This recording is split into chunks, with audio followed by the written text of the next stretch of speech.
And at 1:02 p.m., we are calling to order the regular meeting of the Del Mar College Board of Regents on Tuesday, June 9th. I'm going to call roll to establish our quorum. Dr. Turner. Here. Regent Averett. Here. Dr. Adami. Here. Regent Garza. Here. Regent Loeb. Here. Dr. Babbely. Here. Carol Scott, we have a quorum and can conduct business. Would you all please join us in a moment of silence?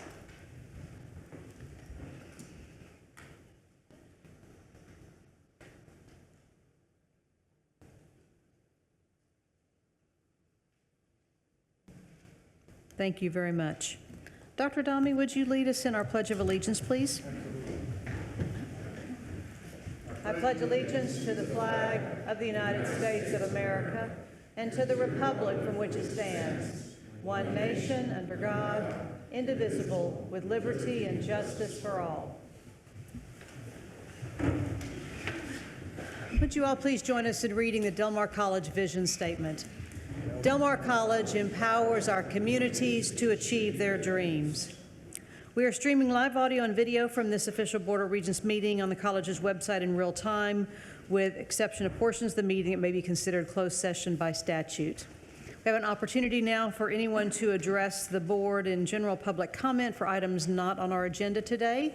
I don't see anyone with any general public comment. So we will move on then to our recognitions. And I'm going to ask Dr. Patricia Benavides-Dominguez to please come forward and start our recognition portion of the agenda. With pleasure. Good afternoon. I'm pleased to report that Del Mar College is in compliance with all formula funding reporting requirements as confirmed by a recent state audit. This is a significant accomplishment and a strong validation of processes and procedures upheld across the offices of student records, admissions, financial aid, information technology, and the cashier's office. I would like to formally recognize the leads in these offices, and they're behind, and I'd like for them to come up.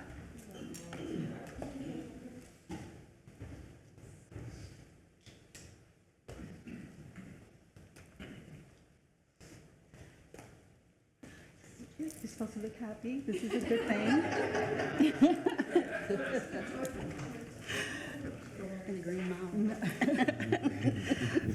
Beginning with Liz Adamson, our registrar, Dean Gracie Martinez, Outreach and Enrollment Services, Joseph Reese, AKA our sugar daddy, and Joel Sullivan, Director of Enterprise Application Services, and Deanne Poland, Director of Financial Services. Molina, sorry.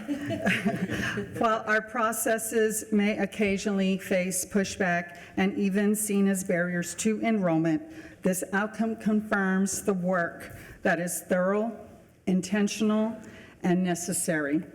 The diligence of these leaders directly supports the accuracy of the CBM reporting, iPads, institutional research data, student records, and most importantly, the integrity of the academic transcript. These responsibilities are critical, and we do not take them lightly. These offices serve as the keepers of the institutional's academic and financial records, where accuracy and accountability are imperative. Achievements like this truly take a village. I commend the staff for their professionalism, integrity, and unwavering commitment to serving our students, faculty, and staff. Maintaining strong standard operating procedures is essential. As I often say, audits are not past 30 days leading up to an audit. They are the passage through consistent practices, standards upheld every single day in accordance with the Texas Administrative Code, Texas Higher Education Coordinating Board, and the Department of Education requirements. On a personal note, I greatly value and respect the leadership they provide to their offices and the college. And I also want to acknowledge Vice Presidents Ali Caldus and Raul Garcia, who share in this accomplishment.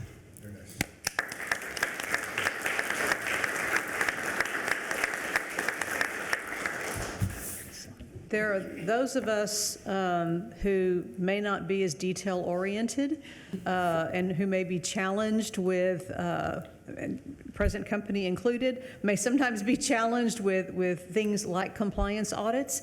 And I really appreciate you bringing this forward, Dr. Benavides-Dominguez, because these are the kinds of things that are required to make us run smoothly. When they don't run smoothly, then we hear all, we hear about it in multiple ways.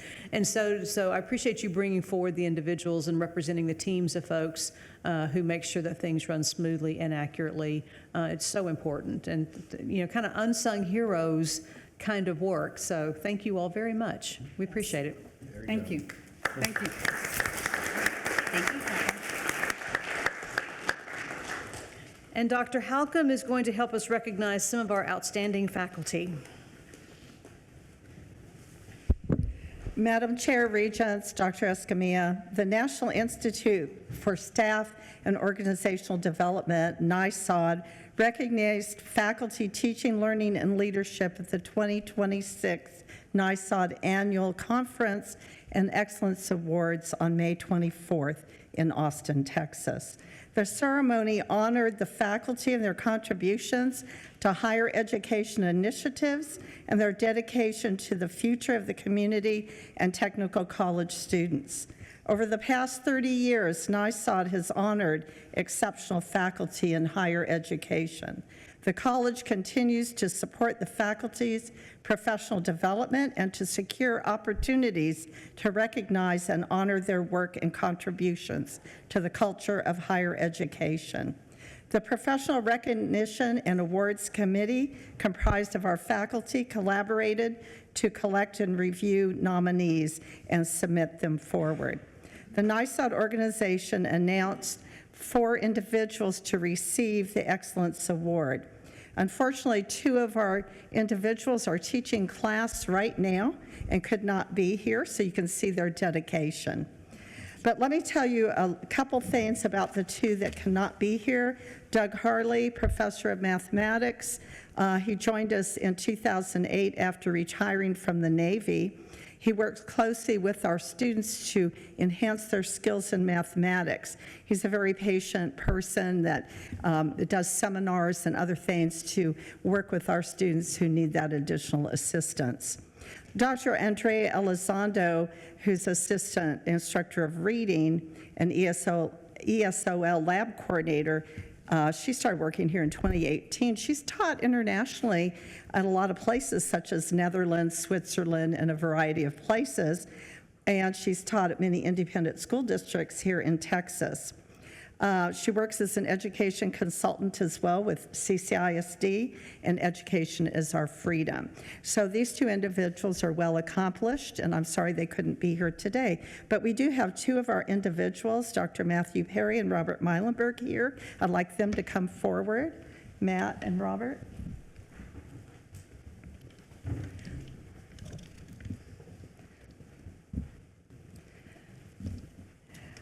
Dr. Matthew Perry, he's professor of English and chairperson of the English and Philosophy Department. He started working here in 2009, and as I mentioned, he does lead the chair of the Department of English and Philosophy, and he's been elected to be chair of our Chairs Council starting in September of 26, so he has a big job on his hands. He serves on many academic and institutional committees where people really value what he has to say. He's very precise. You talk about an individual that is detail-oriented. He's one of those. I'll just tell you, you are. Okay. And he's been invited to numerous presentations at conferences, and he's a very prolific writer. And he has many publications to his name. Then we have Robert Meilenberg. You all have read The Foghorn. He does advise for The Foghorn. It is a student-run newspaper, but they need advising, and he does that job. But he started here in 2005, and he's been an instructor of journalism, a full-time one since 2006. And he also serves currently as a professional consultant for the Texas Intercollegiate Press Association, serves as the executive director of the Texas Community Journalists Association, and he takes students constantly to meetings throughout the country so they can get experience in journalism. And so I know he'll take them to New York City, all sorts of places to be involved in journalism and speech knowledge and competitions. But I'd like you to join me in congratulating the recipients of the 2026 NYSOD Excellence Awards. Thank you.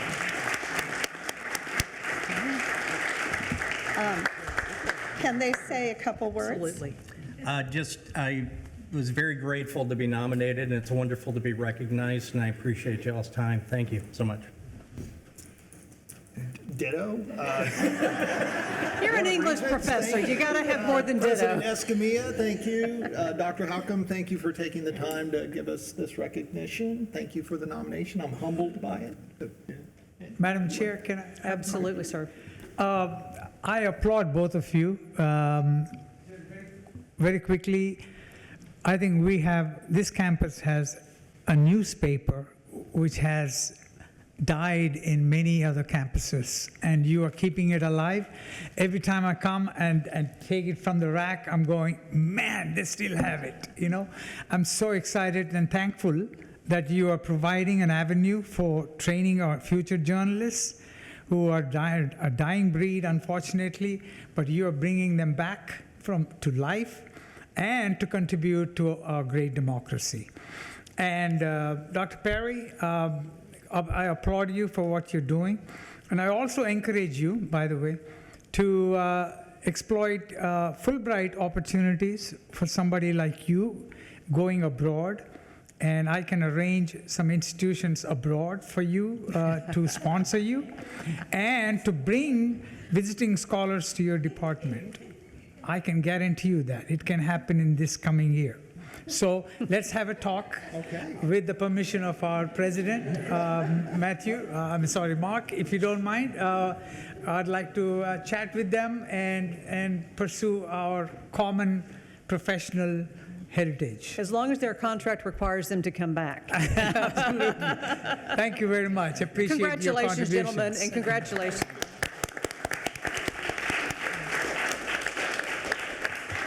Thank you, Dr. Halcomb, for once again bringing forward the representatives of our outstanding faculty, and congratulations to all the recipients on this award.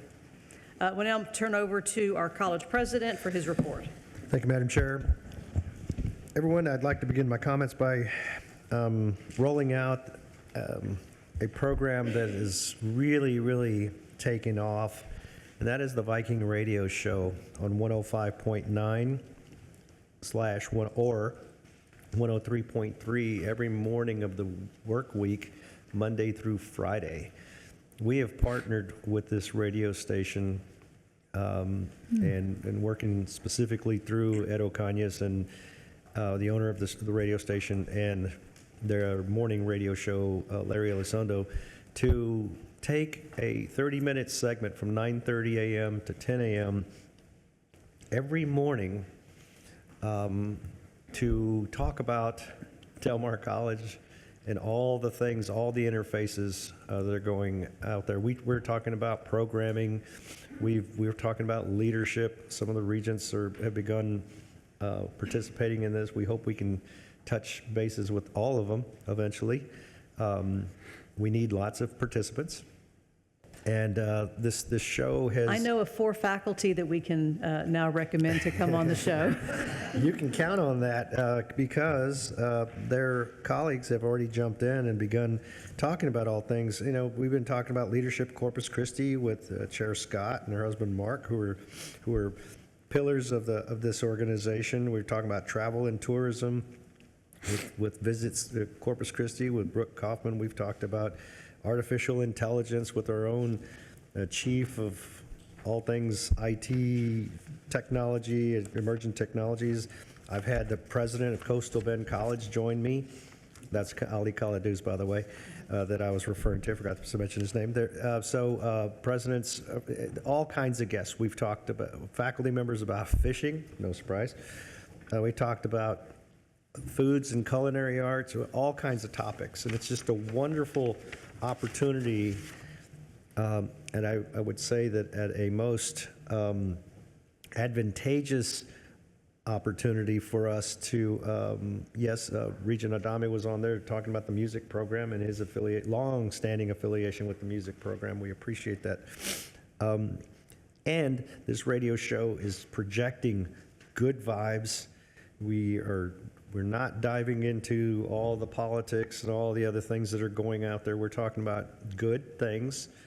If they involve politics, it's small case letters, political, but we're talking about all good things coming from the relationships of Del Mar College and this community we serve. It's a wonderful thing, and I ask everybody to, if you can, there are podcasts, they're saved. You can go to the website and download the apps. You can listen to the pre-recorded, many of them pre-recorded podcasts. Or recorded podcasts on your own time. So I highly recommend it, and we're really, really excited about it. It's a lot of fun, really is. Secondly, on May 18th, I had the honor of being the permanent honor roll keynote. Got great feedback from the community, been running into parents that were there and kids that were there and so forth, and I went and gave them big, hearty congratulations, and several of them come across and they're saying, yeah, I can't wait to get to Del Mar College, as they shook my hand as they walked across. I want to thank President Walker and everybody out there, the CCISD family, for inviting me to attend that and deliver that keynote. Finally, and I'm not going to steal a lot of thunder, Dr. Babali, I'm going to set you up like I promised to always do, tee you up, but I do want the Regents and everyone to know that Del Mar College has been selected by American Community Colleges, Association of Community College Trustees, rather, ACCT, to take part in a grant in an India-U.S. partnership laboratory. And the upshot is we are working with some colleagues in India, which we'll elaborate here shortly on. And we are working with them to interface with them and hopefully pipeline some more than just conversations, but through our partnerships, pipeline the possibility of bringing some faculty members in a very specified field of nursing specifically, and we'll see how that develops. Maybe and possibly, hopefully, some students as well in an exchange program and so forth. But we've just begun this process, and we've had one international phone call so far, or interface on Teams. And it's just been a delight, and it's a wonderful opportunity. And when colleges are able to self-actualize with these kinds of partnerships and create international types of affiliations, it's a wonderful, just a wonderful opportunity. That concludes my report. I'll answer any questions. Thank you. Any questions for Dr. Escamilla? So as we move in, we set up the agenda such that Dr. Babali could continue. Dr. Babali has served for the last couple of years on the ACCT task force that is overseeing these multicultural international relationships. And so through that work, he encouraged us to apply to be in this next round of the partnership labs, and this specific one involved U.S.-India. And so as he begins his remark, I wanted to thank him for taking on the extra load. It requires additional time and resources, a couple of trips to wherever the conference is going to be and to D.C. to work on that task force. But it takes a lot of time in between those meetings as well. So thank you, Dr. Babali, for not only representing Del Mar College in that work, but all community college regents and trustees across the U.S. For the opportunities that you're unfolding for our institutions, our faculty, and our students. So with that, I want you to continue with the report and tell us a little bit more about this U.S.-India Partnership Lab. Thank you, Madam Chair and the Regents and Mr. President. It's a great pleasure, ladies and gentlemen, to sit here and actually share what's going on in our ACCT community college space of higher education in this country. Now, the COVID experience has taught us that we are truly interdependent on the world we live in. Basically, with this partnership, I think Del Mar College, with its feet firmly in our community, has taken wings to be global. Literally, we have gone global with this project and with this partnership. What we saw at the ACCT national level was that our workforce is being demanded by the industry to be knowledgeable in all kinds of technology and the new developments in emerging technologies that are intertwined with the world at large.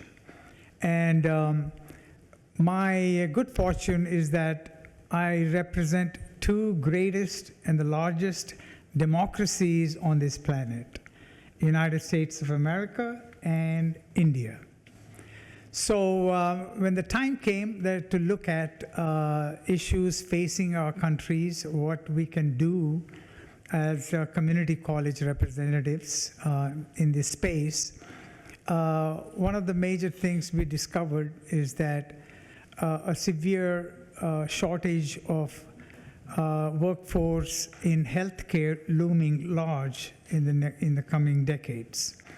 The shortage of nurses, for example, registered nurses and graduate nurses, is ranked number 1 in the Department of Labor Statistics as the profession that will be severely impacted by that professional shortage.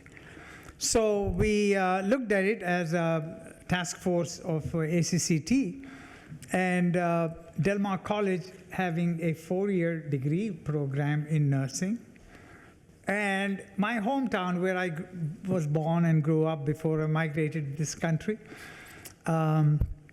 Hyderabad, India, has the good fortune of having Teresa Hospital, a Catholic hospital, which has a fantastic College of Nursing, JMJ, Jesus, Mary, and Joseph College of Nursing. Boy, those 3 names can cover the whole Christian base, you know. But Jesus, Mary, and Joseph, we got it all covered. So anyway, it's a very secular institution serving the masses of India in nursing care, women's health, lots of different issues with rural health care. They have a campus in villages around Hyderabad, urban city, where nursing students and faculty go into villages and stay there for several weeks and serve villagers of India. And so I drew inspiration from Mother Teresa, actually, who was very influential in healthcare in that area, and my own family of my background. My father was the first Anglican bishop of the Church of South India after the British left.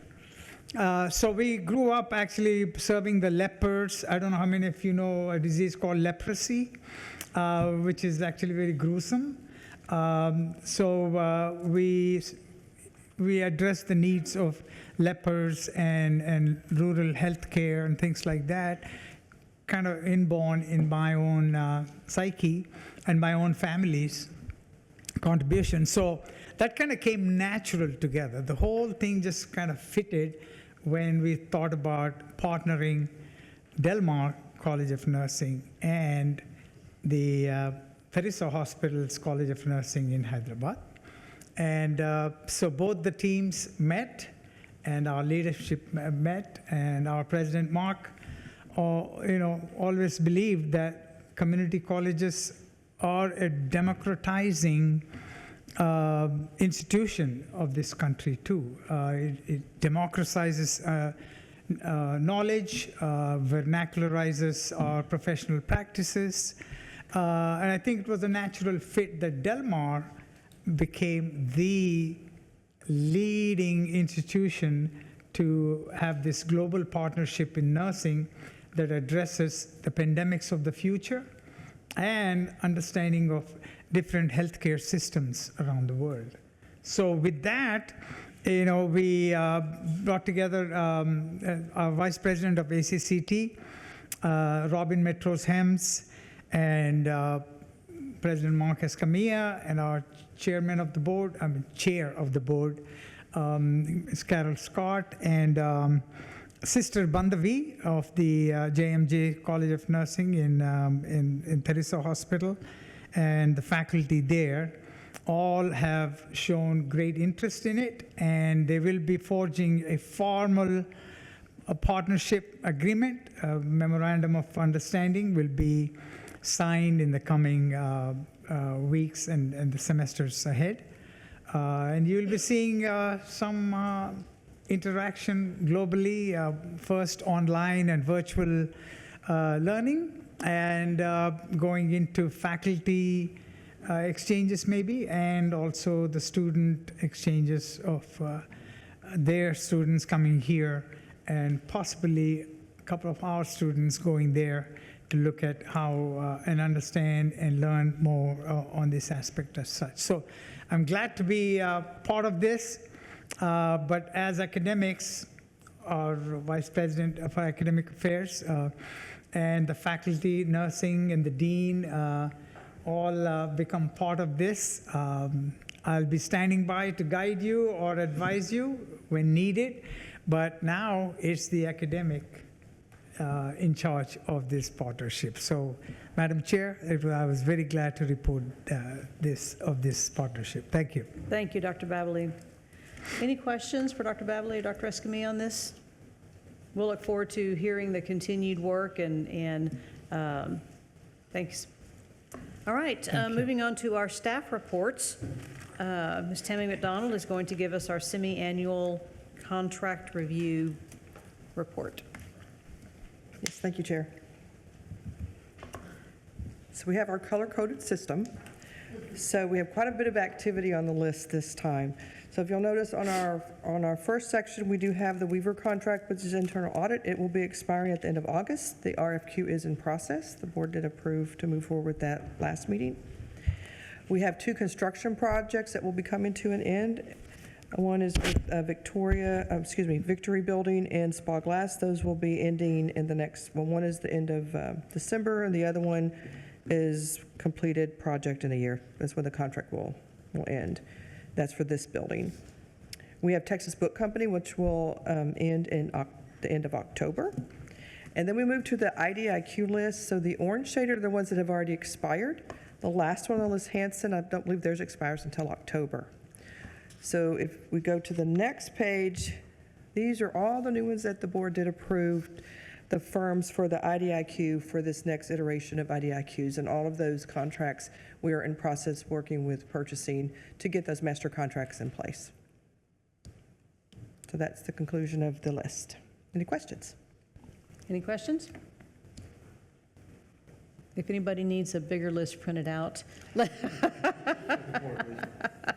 Delia know. How big can you make it on the screen, right? All I right. was trying not to have it be 10 pages long too, so. Thank yeah. you. Thank you. All right, we're going to ask Mr. Garcia to come forward and begin our 2027 presentation, the next iteration of our preliminary budget discussions. Yes. Thank you, Madam Chair. Good afternoon, Mr. President, members of the board, Madam Chair. As the college continues its fiscal year 2027 budget development process, today's update highlights the preliminary assumptions serving as the foundation building blocks at this stage. These assumptions remain subject to refinement based on board feedback and evolving information, particularly in the areas of state appropriations, property valuations, and other key revenue drivers. The presentation will begin with the budget planning calendar, outlining key milestones leading to board adoption. We will then transition into enrollment trends, which continues to support both revenue projections and resource planning. The discussion will move into the operating revenue budget and its alignment with the college's strategic priorities, and conclude with the operating expense assumptions and projections. We asked the board's feedback during the presentation on the preliminary plan as requested, and as the process continues towards board adoption in the month of August. Ms. Landrum will now begin the budget planning calendar piece.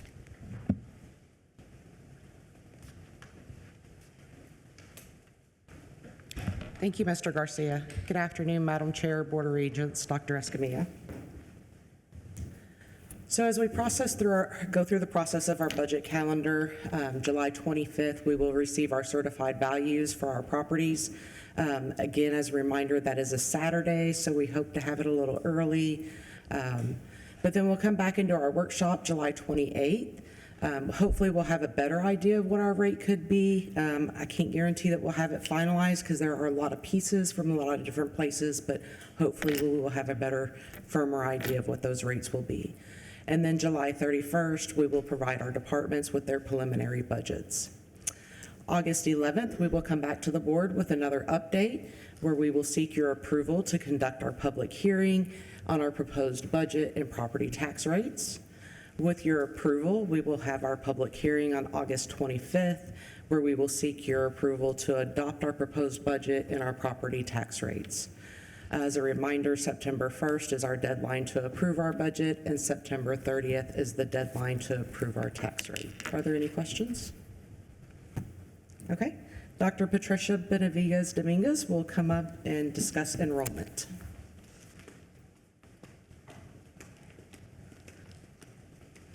Hello, everyone, again. For the fall academic credit headcount, this slide here illustrates the fall academic headcount trends over the past 6 years. The college has rebounded with strong enrollment growth from fall 24 to fall 25. Fall 25, as you can see, reached a total headcount of 12,098 students, representing a 4.6% increase over the previous year. Overall, these trends demonstrate continued momentum in student engagement, access, and institutional growth. This slide shows our spring academic credit headcount for years spring 21 to spring 26. Enrollment, as you can see, has steadily increased from spring of 2025, 10,185, to now spring 26. Our total headcount reached 11,252 students, representing a 10.5% increase over the previous year. This chart, in my opinion, highlights the positive impact of our strategic enrollment efforts. And finally, our annual contact hours for credit and continuing education courses. Contact hours are an important measure because they reflect the overall level of student instruction and engagement across the campus.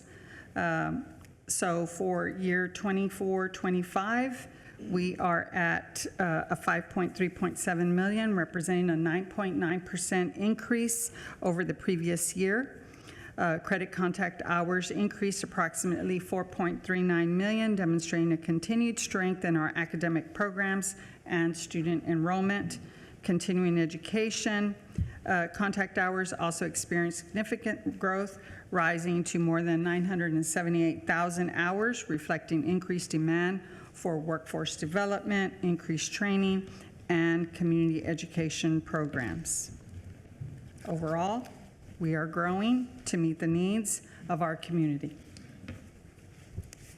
I think now it's time for back to. Thank you.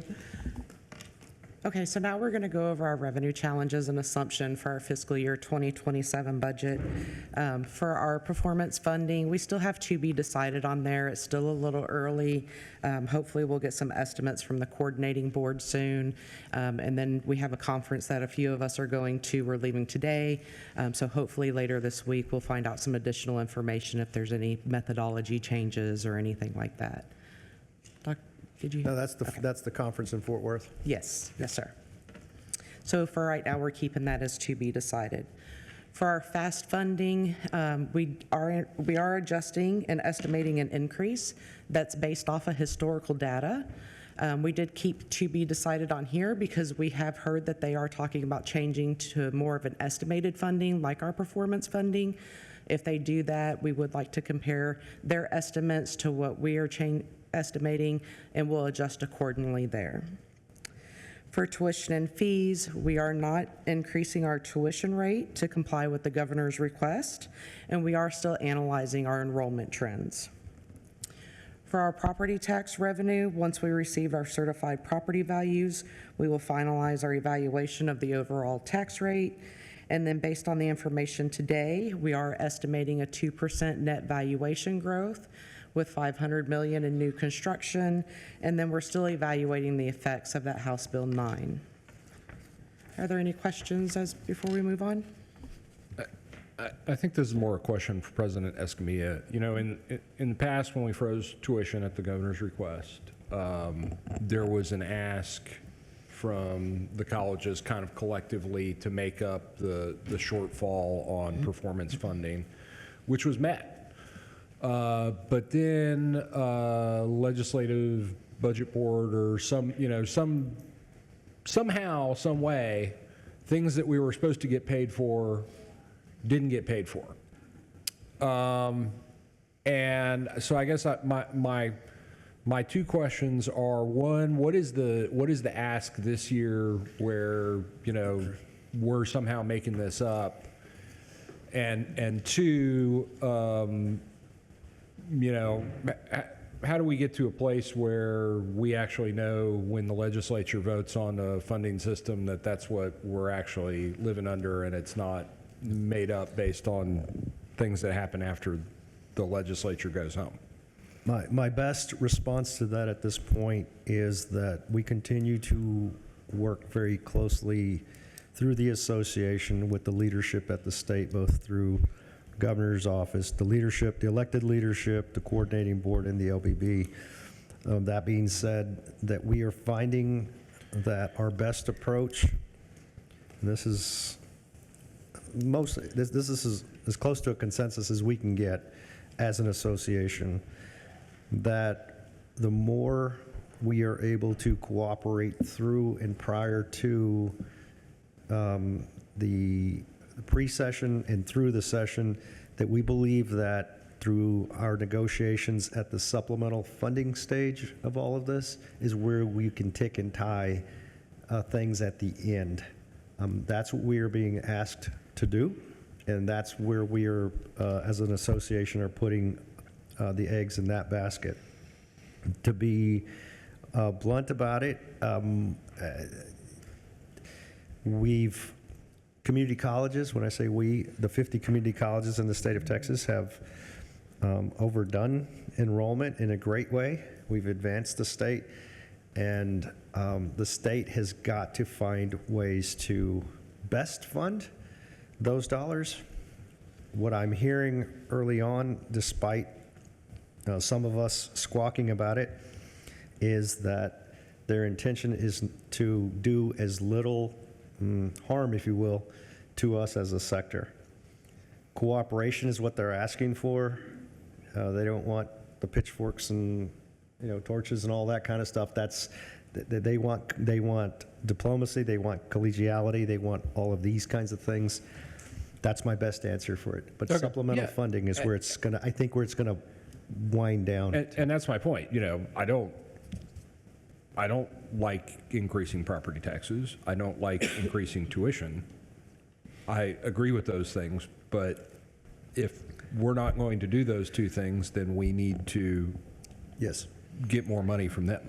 Yeah, I think Not one way less or- money. I think one way or another, there's going to be certain categories that are probably shaved off of, but there's the straightforward categories that they'll commit to that I think that we will achieve, take ground on and receive funding for.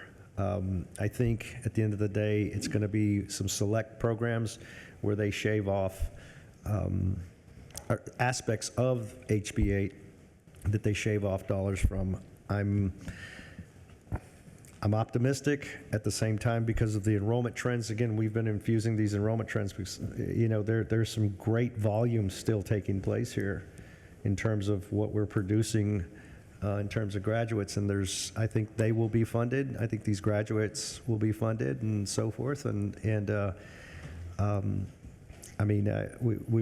see what the off season says here in the fall in preparation for the session. I'll know more at the annual meeting in the middle of July. I'll come back with some firmer responses than even that. I mean, on shaving, I'll just tell you, my kids earn allowance based on what their report card says.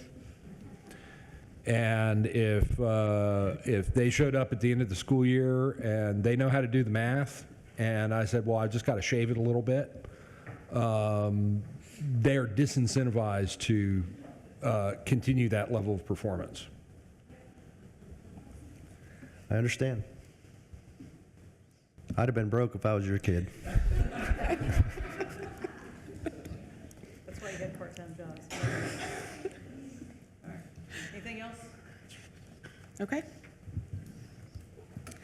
So for our preliminary revenue budget for fiscal year 2027, as we said on the fast appropriations, we are estimating an increase of about $284,000, bringing our budget up to about $2 million, and that's based off of historical data on how we've been doing since the FAST program was implemented. For insurance contribution, we're increasing that by $393,000, and that's due to the higher education employee group insurance appropriations. We know that insurance premiums are going up another 8% this year, as they did last year. For tuition and fees, we are still analyzing enrollment, and as we continue, right now we're currently estimating about a $400,000 decrease, but we're going to have additional information on that at our July workshop. For property tax revenue, assuming that 2% net valuation growth, that $500 million in new construction, we are estimating an increase of about $5.8 million. However, I just want to remind, this is very preliminary. We're still early, and we'll have better information in July. Very conservative estimates this time of the year, Yes. every time. I'm sorry, I meant to ask this question earlier. When we talk about the new construction, does that include new properties into our taxing district? It might be existing properties, but they're new into our taxing district because of annexation. I believe so. I'd have to verify for sure, Okay. but I think so, but I'll verify. Thank you. Yes.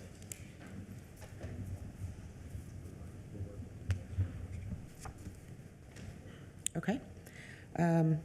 So for our miscellaneous income, we're increasing that $500,000, and that's for anticipated additional investment income.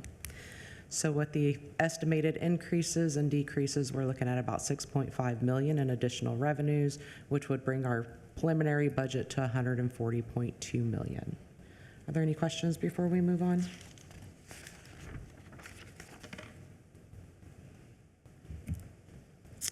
So we have prepared some estimated tax rate scenarios we can compare those to our current year tax rate that I have at the top of the slide. And again, just please remember, these are still very, very preliminary estimates. We do not know what our no new revenue rate is going to be until we get those certified values. So for scenario one, if our net valuation increase is a 2%, we have that $500 million in new construction. We could potentially have a decrease in our overall tax rate, little less than half a penny. For scenario two, if we have a 3% net valuation increase, then we could potentially see an overall decrease in our tax rate by a little less than half a penny, by a little over a quarter of a penny, sorry.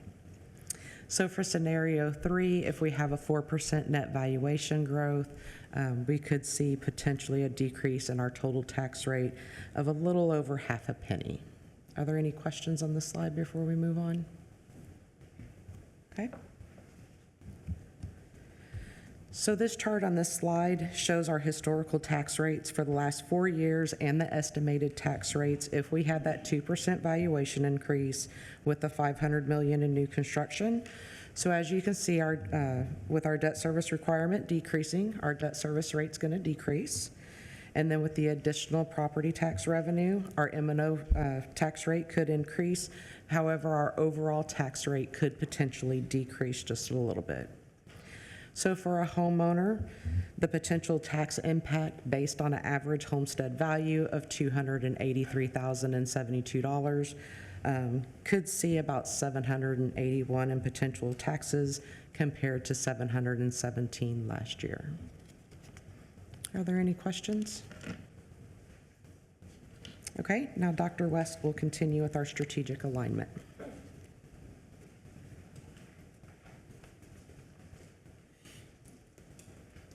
Okay, so we're shifting over to the expense side of our budget planning. And when we start talking about our operating expenses, we start out with the strategic plan that supports the mission of our college. And our goal is to make sure that our resource allocation is aligned with the priorities and initiatives of our strategic plan. And then here, this slide just highlights your strategic plan goals, and these goals serve as a roadmap during our resource allocation process. What we're seeing here, these are our preliminary expense assumptions. And our first category is nurturing our faculty and staff to achieve their full potential. And number 1 is enhancing safety, and we have some safety requests, for example, some cameras that are needed, security cameras that are needed. And then with our Viking Way initiative, we want to be sure that we have the funds to support the Viking Way. The second one is increasing completion for our students, which is very important. And we want to make sure we have adequate instruction equipment for our students in their programs. And then we're also increasing some of our initiatives that relate to our College Ready pipeline. And then lastly, on maximizing the resources entrusted to the college, every year for the maintenance contracts and custodial contracts, we usually have some increases in those fees, so we have to be sure and reserve funds for that. And now I'll turn it over to Tammy for the salary and benefits.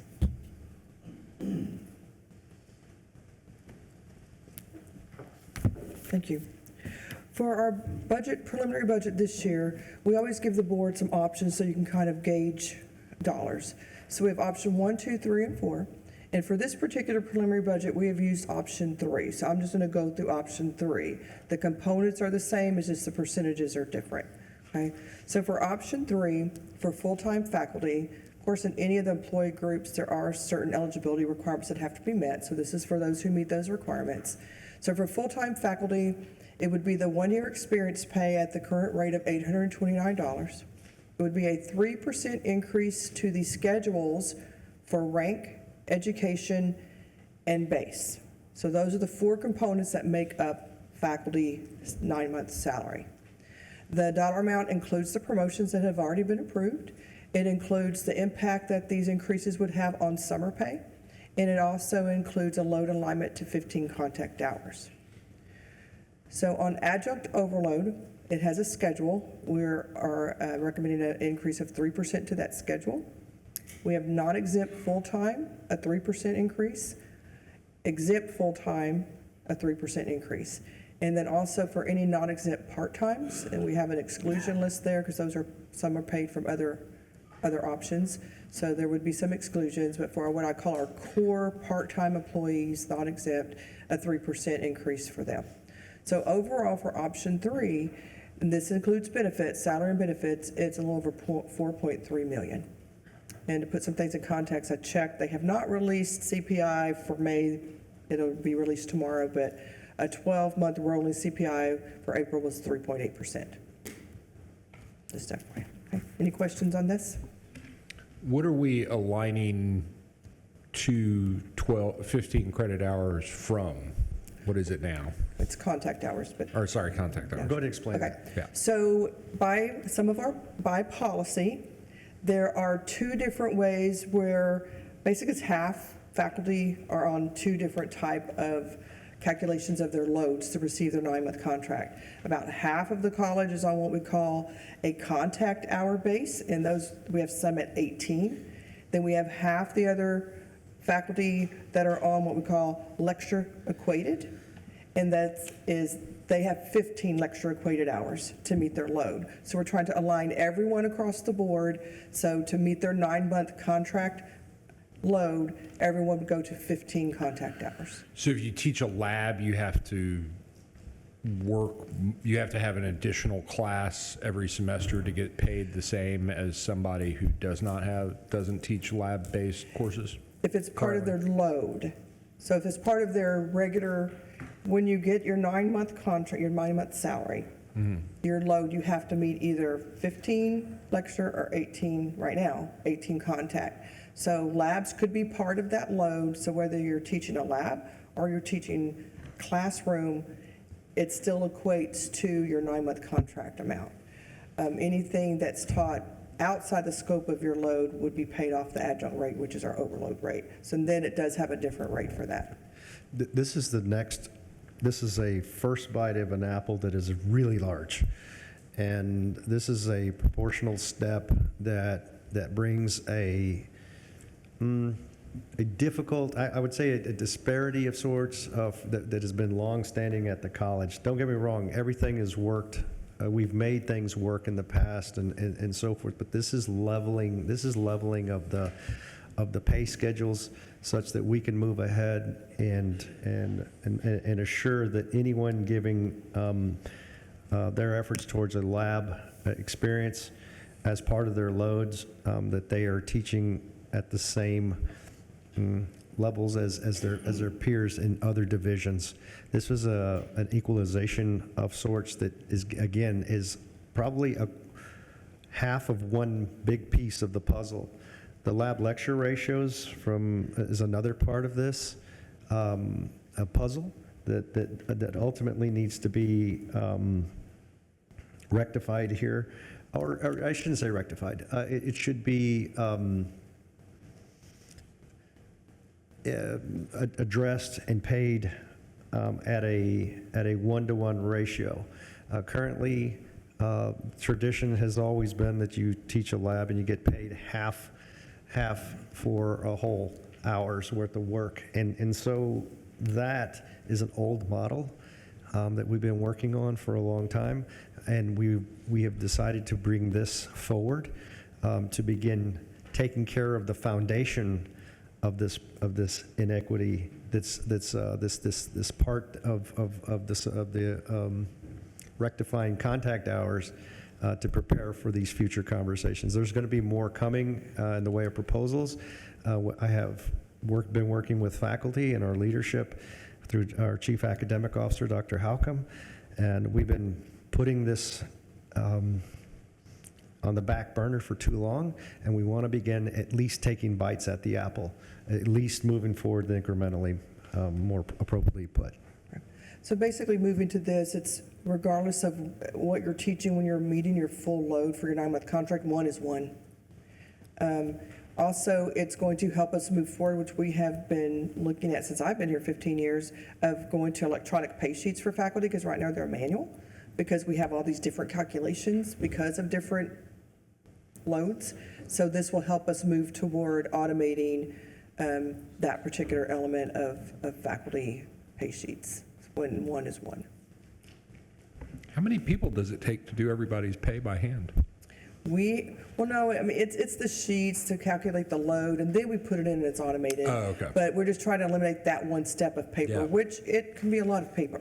So, yes. We have 3, yeah. 3? We have 3, but the work actually starts with the chairs, so Sure, I'm sure they will be very happy when they don't have to do.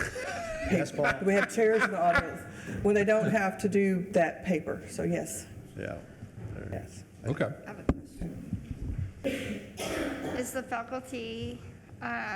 faculty in line with this? Yes, ma'am. In fact, through our faculty, our shared governance processes. Okay. This conversation has met, but I'm glad you asked that question because there's been something different that's been happening. And this year, through the faculty council officers meetings which I have monthly and have since day one, it was a conversation such where I asked them to let me take the reins on this and let me advance this conversation with the board. They've been working on this for years, and I said, let's at least get just a piece of this puzzle moving forward so that we can build on it incrementally in an affordable way with no guarantees year to year, because there are no guarantees year to year. But other than that, the only guarantee would be that I would give it my good faith effort to bring it forth to the board for full consideration, and we would move ahead in an annual basis. Is there anything that you've seen with the new change, if any faculty or instructors would be losing any income? No. By changing the hours and changing, I was just wondering. No, if- their 9-month contract, based on the 4 components, stay the same. Yeah. It's just the way it's calculated to receive the 9-month contract will be a little bit different. Yep. on The idea is not for them to lose. That's not the. They're not gonna. Yeah, that's not the intent here at all, and I'm just trying No, to I just was second wondering guess. by- Yeah, I'm trying to play my own devil's advocate Right. to see if there's a scenario out there. I We've not just- come across anything. The whole idea is that the faculty move forward in an incremental basis that the college couldn't possibly afford. Just fine. Anything else? Okay, I'm going to, it's Jackie. Thank you. Oh, one last thing on that last slide. Again, the 3%, those scenarios were just built for scenarios, right? Right. There are no assumptions, presumptions, or anything else. We just picked a number. Thank you. Thank you, Tammy. Okay, so for our preliminary expense budget for fiscal year 2027, for salary and benefits, we have the 4.3 that Ms. McDonald just went over. That would bring our total budget for salary and benefits to $99.7 million. For non-salary expenses, we have an estimated increase of $2.1 million. And with the increase in our revenue, then we need to increase our contingency by $98,677. So that would bring our preliminary increase of $6.5 million, total preliminary budget of $140.2 million.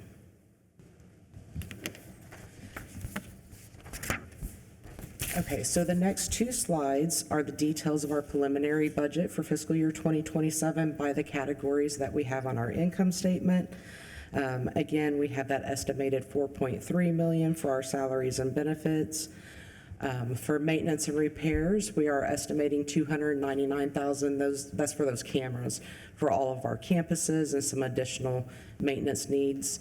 For equipment, we're currently showing a reduction of $610,000. And what that thought on that is we're pulling the budget for computers that we purchase every year, but we purchase computers this year early to try to avoid those higher costs into next year.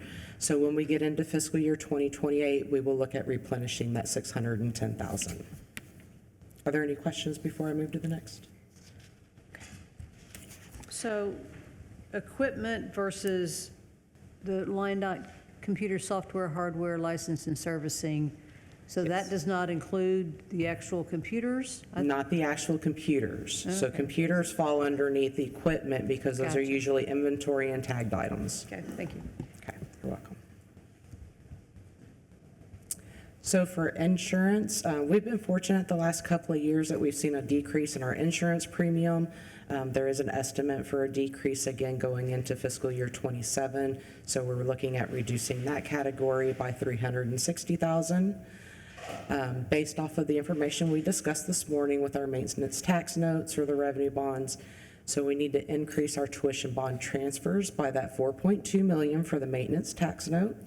And then the deferred maintenance, we're moving that 1.4 to help cover that payment for those maintenance tax notes. And then with the increase in our contingency of 98,000, that would bring our total preliminary expense budget to $140,238,132, which is a 5% increase. Are there any questions?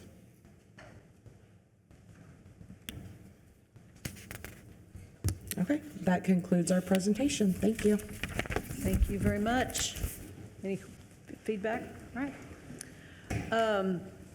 We will now hear where Dr. Patricia Benavides Dominguez gets her third round with us today. If you include this morning, fourth. She's going to give us a Freedom to Dream update. She and Ali Kaladuls.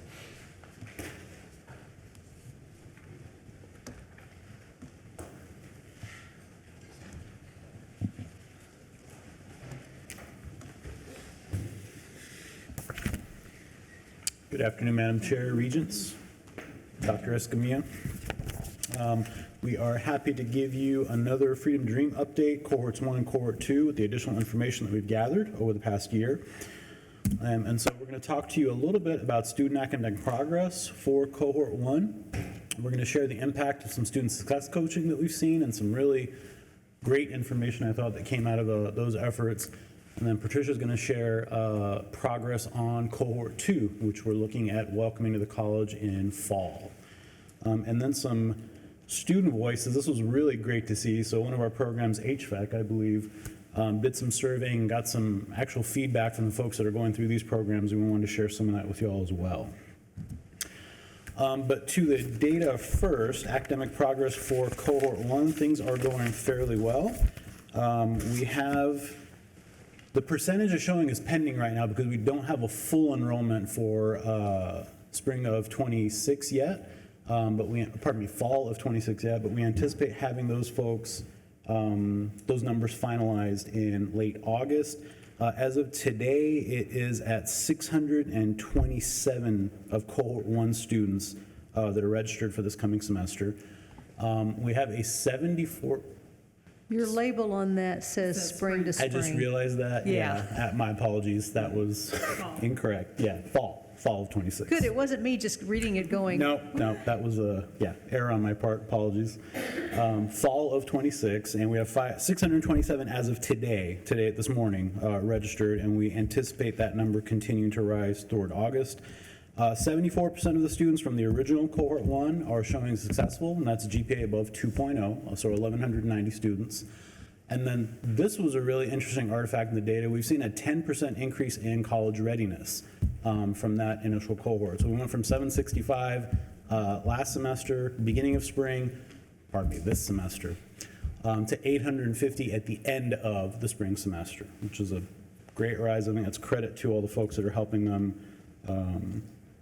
get to college readiness. Any questions before I move on from this slide? All right. Success coaching numbers are folks in that are running the success coaching program had a fairly sizable impact, and we're glad to be able to compare the numbers between success and persistence rates for those students that did and did not utilize them. And while the students that did not utilize success coaches did fairly well, it seems like a no-brainer saying it now, but the data supports that those students that did visit success coaches, 578 of that first cohort, showed markedly better performance than those students that didn't. 44% increasing their GPA after the coaching visits, 66% achieving GPA over 2.0, and 50% enrolling in summer 1, and same 50% enrolling for fall of 26. As compared to those folks that did not visit success coaching, the percentages are high, but definitely lower than the students that did take advantage. So this is demonstrable evidence that the coaching program is having a net positive effect. And the more students that take advantage of it, we anticipate the better those numbers will continue to be. Any questions on these slides? slides, or these numbers here. All right. And finally, our enrollment trend, finally for me, our enrollment trend for cohort 2.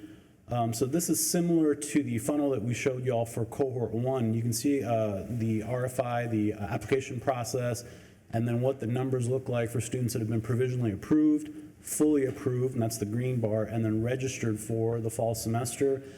We had data up until the end of May, and then we projected the enrollment for June, July, and August based on cohort 1 and the trend that we're seeing for cohort 2 since January.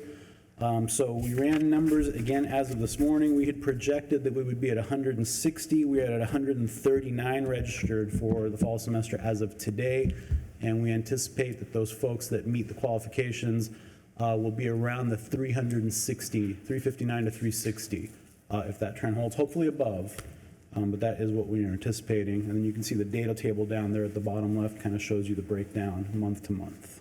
Students have till the end of this month, Regents, to submit their initial application. So they're still coming. They're waking up from graduation just last week and so forth. So there's many, many in the hopper, so to speak. And thanks in advance to all to the staff and faculty that are getting together to bring these students into the funnel and into our classrooms.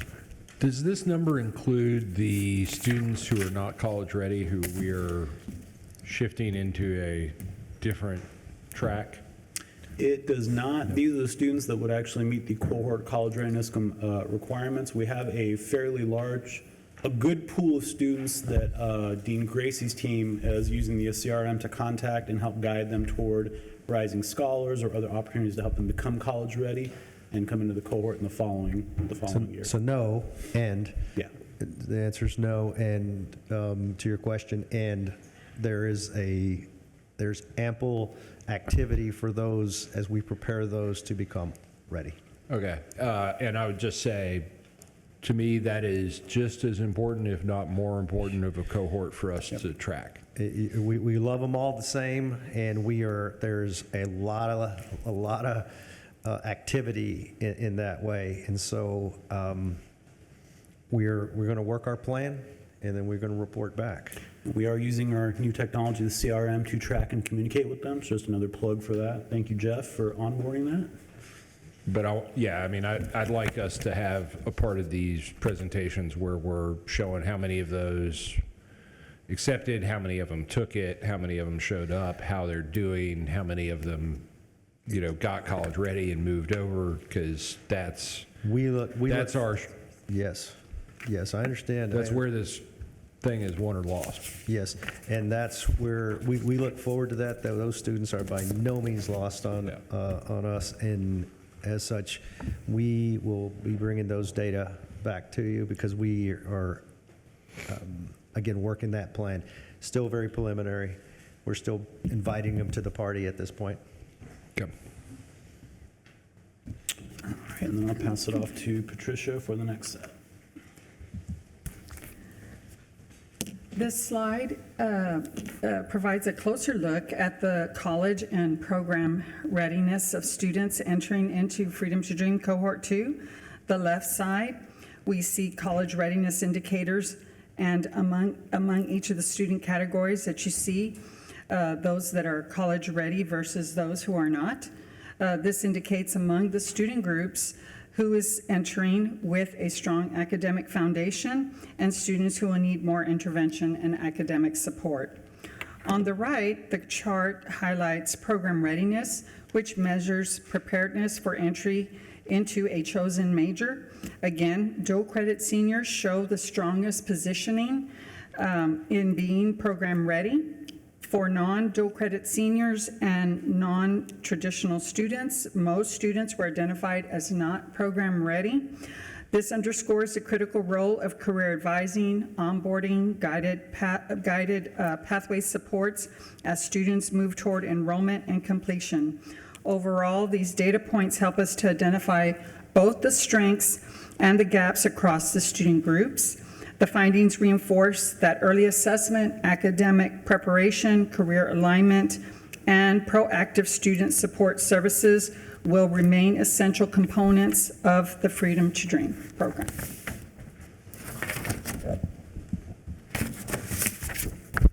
This slide illustrates an overview of students pursuing transfer and non-transfer degrees pathways, along with current progression towards completion and transfer readiness. At the top of the slide, we see students pursuing transfer degrees. The table reflects the number of semester credit hours that have already accumulated toward their degree plans. A significant number of students are entering college with significant college credit. For example, within the transfer pathway, we already have students that are within the 31 to 60 semester credit hour range, indicating that many are progressing toward graduation and transfer opportunities.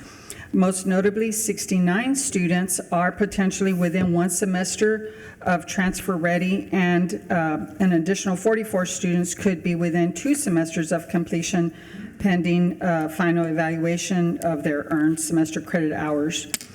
On the non-transfer side, the data reflects students pursuing workforce-focused credentials such as an applied science, Associate of Applied Science and certificate programs. Similar to the transfer population, many students enter with previously earned credit progress through their credentialed pathways at varying stages. In the workforce education pipeline, we currently have 34 students potentially within 2 semesters of program completion. This slide demonstrates that the Freedom to Dream Cohort 2 includes a substantial number of students who are already making meaningful progress towards their transfer and workforce credential completion. Any questions? This slide illustrates the academic interest of the students entering the Freedom to Dream Cohort 2, compares enrollment in high demand versus non-high demand programs. This information is important because it helps us align student pathways with workforce trends, regional labor market needs, and institutional capacity planning. On the left side, we see the top high demand majors selected by students, the largest being nurse education, followed by pre-medical technology. On the right side, we see top non-high demand majors, liberal arts representing the largest concentration, followed by biology and welding. While these programs are recognized as non-high demand, they still play an important role in transfer preparation, foundational learning, and meeting diverse student academic and career goals. Overall, this slide demonstrates that the Freedom to Dream Cohort 2 students are entering a balanced mix of workforce focus and transfer-oriented programs.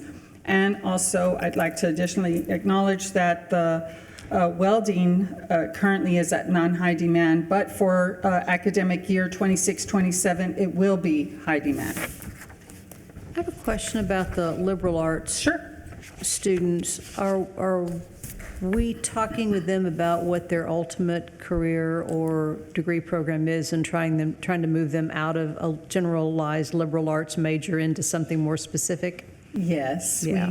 we do. Jonda, would you like to add anything more to that? Yes, we do try to advise them for different careers. And so we are trying to move away from so many in liberal arts. We do get funded for the liberal arts degrees right now. You know, the biology we don't, and some of the others we don't. So we have to be careful where we do shift them. Mm-hmm. So, but we are advising them because we want them to come up with a proper career goal. Right. And also reaching back into our earlier our processes whereby we're doing outreach to the younger and younger ages. We're trying to get there. We're trying to capture their imaginations of their, so that they can be more certain about their direction in the future. So we're doing things all the way down to our outreach programs in the elementary schools. That's why our summer camps that we're going to talk about very soon about how that rolled out or is rolling out. How that's affecting these decisions, because we watch that very carefully. And then the coaching getting them there, just simply getting them to their coaches, getting it to their academic coaches and their advisors is another effort that we do. So everything from well before they get here to well on their way through here, we're trying to touch bases with them. Madam Chair, can I? Yesterday, the OpenAI CEO in an interview said the majors that will be most in demand for emerging technologies beyond AI and quantum is liberal arts. That's what he said.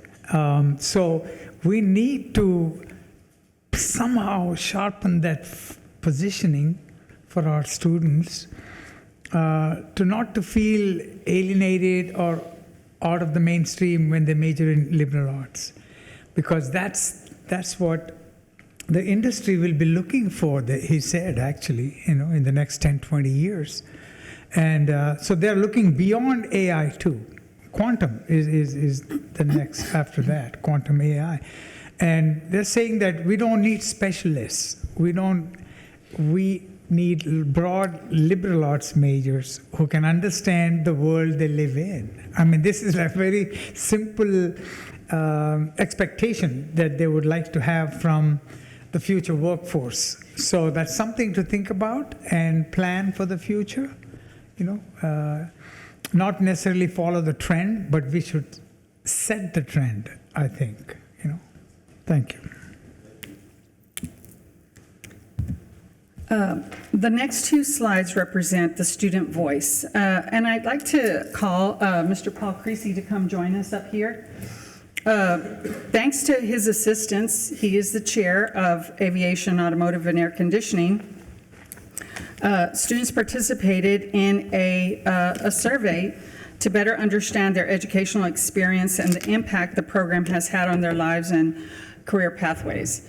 For context, these students that were surveyed earned an Occupational Skills Award in the fall, the first semester of Freedom to Dream, and the second semester, spring, earned a Certificate Level 1 during the spring semester. More importantly, these students continue advancing in their academic journey. On the left-hand side, the survey shows a very positive student feedback on their experiences with Freedom to Dream and Del Mar College.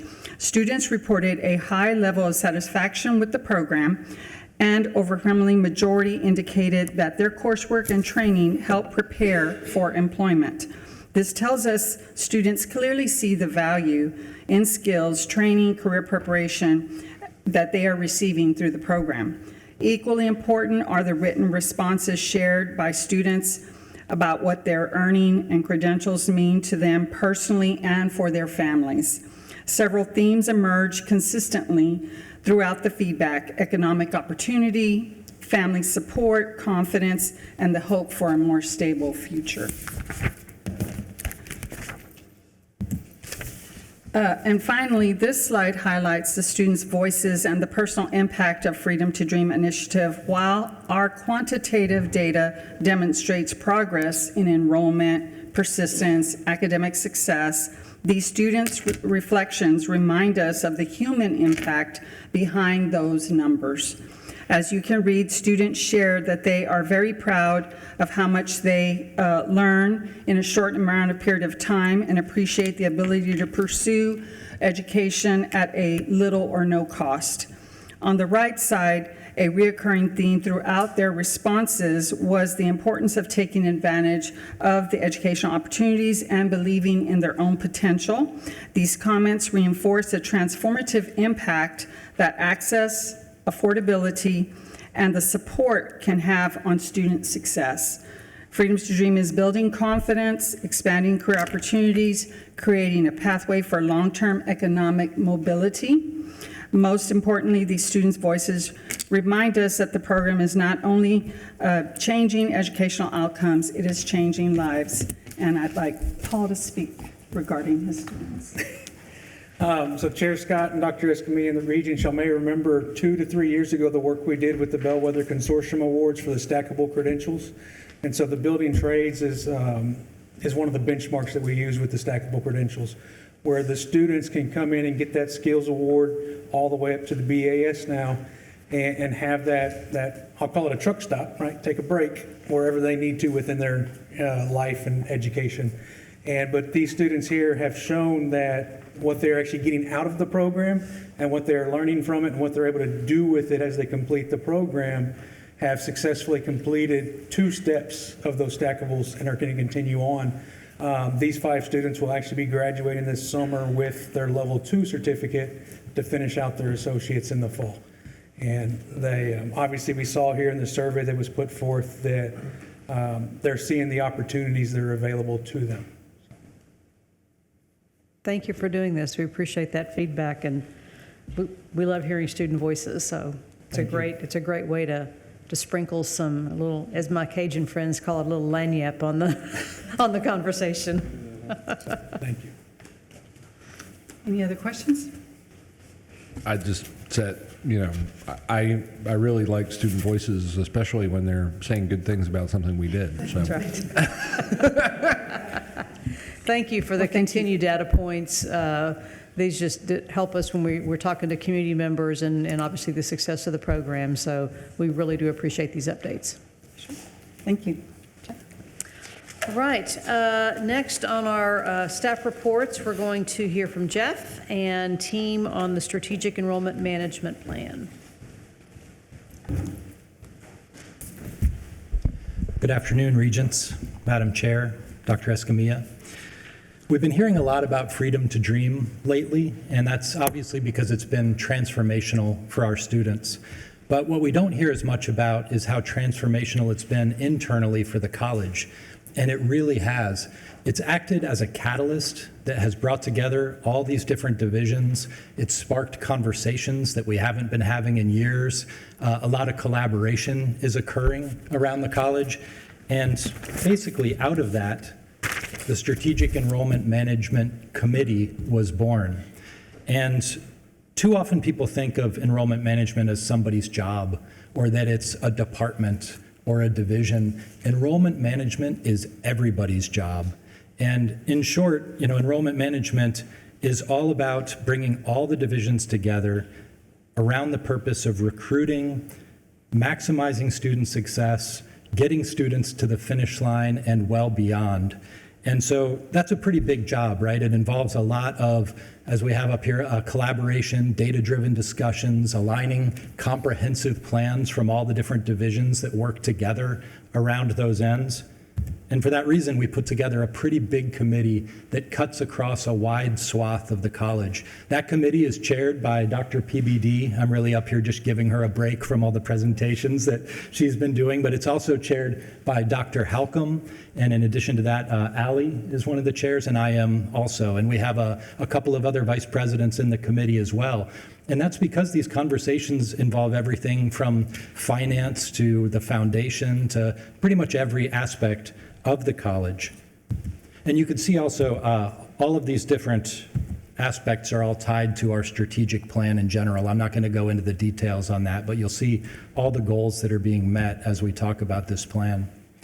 The student life cycle is really expansive, right? From the moment of inquiry through our new CRM or our recruiters that are out in the field, all the way through the journey to when someone becomes an alumni, when they're giving back or coming back to school to do our BAS OML. So the first job of the committee was to say, okay, what are we going to focus on right now? We've got freedom to dream that brought us all together, but what are some of the things that we think we could really maximize, the opportunities that are there? And so this list that I'm going to show you is in no way exhaustive. It's just a couple of the things that we started with that we think we can really make a difference if we get the right data. So we put together a number of subcommittees from the Strategic Enrollment Management Committee. And a couple of the things that I wanted to highlight today that we're talking about are the Customer Relationship Management Platform, the CRM. We're going to get into where we are in that. Also, though, transfer pathways. We're in an all-new era with HB 8, new funding models that give us revenue based on transferring students, but also what about all these unfunded pathways that we have now, and how does that tie into transfer and student success and putting the student on the right track? Also, a communication strategy. One thing we realized when we got this big group together is we have a lot of different student-facing units that are pushing out communications. How can we do a college-wide effort to synthesize all those communications and make it a lot more, I guess, digestible for students, give them clear action items, and move them towards their success a little bit more quickly? And then finally, one thing that kept coming up is our online programming. Are we really taking full advantage of the offerings, or are we giving the students all the offerings they need and in the right way that they're asking for? And our online area is doing a fantastic job, but we're really going to take our first comprehensive look at all the data and say, where does this go next? And so we have a couple of reports that are going to be coming our way. The first subcommittee I mentioned is the CRM. Over this last year, with an effort from across the college, including a lot of work from IT, we've been getting our new CRM to talk with colleague to make it so that when students come in because they're interested in Del Mar, they see an ad, they fill out a request for information, and now they're in our CRM. We can start an automated communication flow, encouraging them towards the path that they have identified that they want to choose. But now we're adding some other things. We've added these AI agents. If you go onto our website on the bottom right, you'll see Val, the Viking, and he can pretty much answer any question the students throw at him. And we get hundreds of questions coming in through Val all the time, which really frees up our humans to do what the humans do best, which is do the outreach and answer the specific questions and really help shepherd those students. We also have a new application that's going to be launching as an option to apply Texas. It's our own custom application that lives in our CRM. And what it'll do for us is that we will know specifically that that student's really interested in coming to Del Mar if they fill out this custom application versus maybe checking that they might be interested when they're doing Apply Texas. It allows us to really control the experience the students are having and turn that interest into an enrollment very intentionally. So that's on the way. It's going to be launching very soon. And then ultimately, program-specific marketing will make a huge difference for enrollment, because if someone's interested in HVAC and they know it right away, we don't need to waste any of their time. We're going to get them a message from Paul Creasy or someone else over in that area and really spark their passions right from the beginning. So the committee has really been a great place to talk about those next steps, because the CRM isn't just a marketing initiative. It involves the registrar, financial aid, advising, all these different areas. Also, transfer processes. I mentioned that HB 8 has changed a bit with our transfer processes. Well, we decided to really put ourselves into the driver's seat on transfer. In the past, models have more focused on our university partners coming to our student centers, visiting with students, encouraging them to find out more about them and transfer. Well, we went ahead and we hired somebody. Her name's Sarah. She just got started. She's our new transfer counselor. And we were saying, Sarah, can you use this powerful new tool, the CRM we have, work with the advisors when they talk to these new students coming in, find out if they're planning to transfer. And if they say, yeah, I want to transfer out to Texas A&M Kingsville, let's put them in a cohort within the CRM. And maybe if they're in one of these 17 unfunded pathways, they might be transferring sooner rather than later after 15 semester credit hours. It really depends on the program and the advisors. But we're going to start really tracking where those students are in their journey, put together a transfer degree plan and a transfer date, and work with our partners to create that white glove experience to get them on their way at exactly the right moment, to ensure they don't waste any time taking classes they don't need, and that they have a great experience along the way. So that's a really big one that we have an MOU on the table being reviewed by legal with Texas A&M Kingsville as kind of a pilot for this new project that we're doing. Student communications, Jesse Krobosinski, who I believe is here in the back, is going to be leading this great effort next semester, pulling everybody together to put all those communications on the table and say, what do we need? What do we not need? What are we trying to accomplish? Let's synthesize all this work for the benefit of the student. And that also will really help drive enrollment, because no student wants to get spammed with too much information or something that isn't really relevant or pertinent to them. And then finally, online development. And this report, I believe I saw it come into my inbox just a couple of days ago from Dean Gregg. There's a subcommittee that's been working on getting all the data together about how our online students are experiencing those classes, how they're utilizing them in combination with the in-person classes. What are the success rates for freshmen in online classes versus after they've been here for a little while? We want to study all those things, so we're not just throwing something out there for them out of convenience, but we always have student success in our sites. So we're going to review that report within the SEM committee, and then we're going to present those findings to Dr. Escamilla and have some conversations in leadership about how we want to move forward in development on online, because we believe there's huge potential to grow that area significantly, but we want to do it with great intention as we move forward. And that report's going to have a lot of details about what the programs are we currently have, what the state regulations are, some of the demographic and success data. It's going to be quite comprehensive. So I don't know if Dean Gregg is still here. I saw him earlier, but we're really excited to review that one as well. The timeline, essentially we just got started with this committee, but SEM work has been going on here at the college, for many, many years. We're just capitalizing on all this new communication between divisions to say, okay, what's next? We got freedom to dream. Let's start knocking off some of these other refinements that we have to our processes. So this month, in June, and next month, the SEM committee will be hearing these reports that I just mentioned, where we are, and then we'll be bringing all that information forward to Dr. Escamilla. And over the coming year, you'll be hearing some of the results of that and some of the directions that we'll be headed. So this report was really more of a preview than an update. Just wanted to give you an idea of the sparks that are kind of happening from these collisions related to F2D. If anyone has any questions, I'd be happy to entertain those now.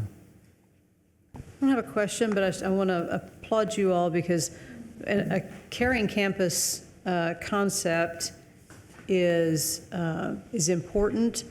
And it's an emotional connection when you hear those words.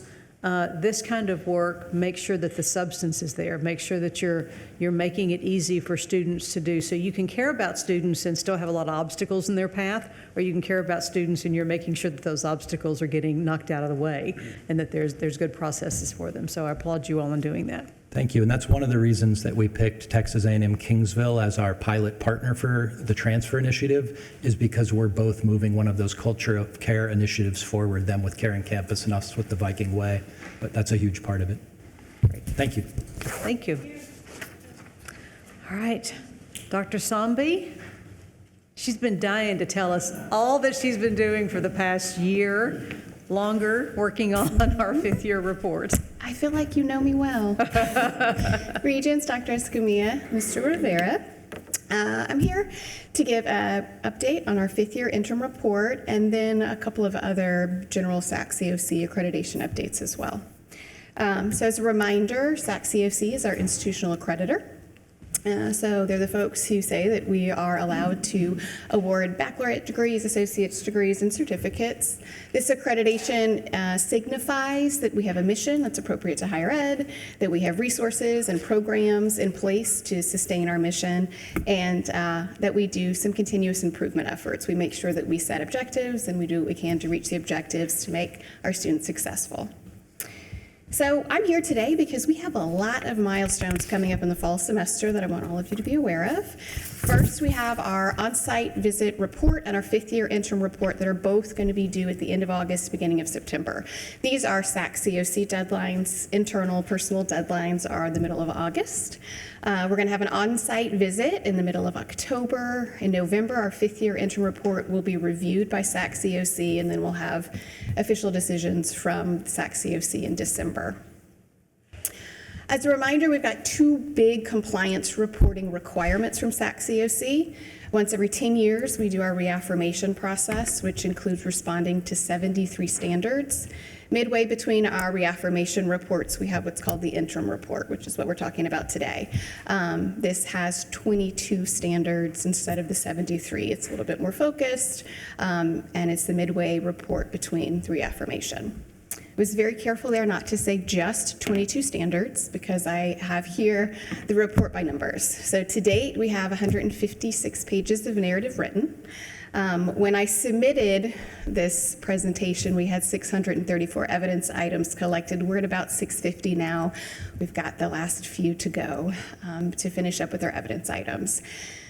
70 faculty and staff have been engaged in this process. This is a very conservative number. There aren't many people behind me who haven't gotten a phone call or an email from me or someone from my team. And we are officially 91 days to submission. On-site visit updates. There's been quite a few updates since last time I presented to y'all. Most important, we have our site visit report that we're working on. It's going to be about half the size of the full fifth-year interim report. It is well underway.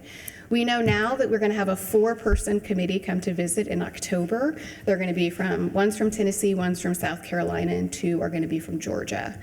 They're going to visit 6 off-campus instructional sites, and we're still working on the specifics of the schedule of their visit.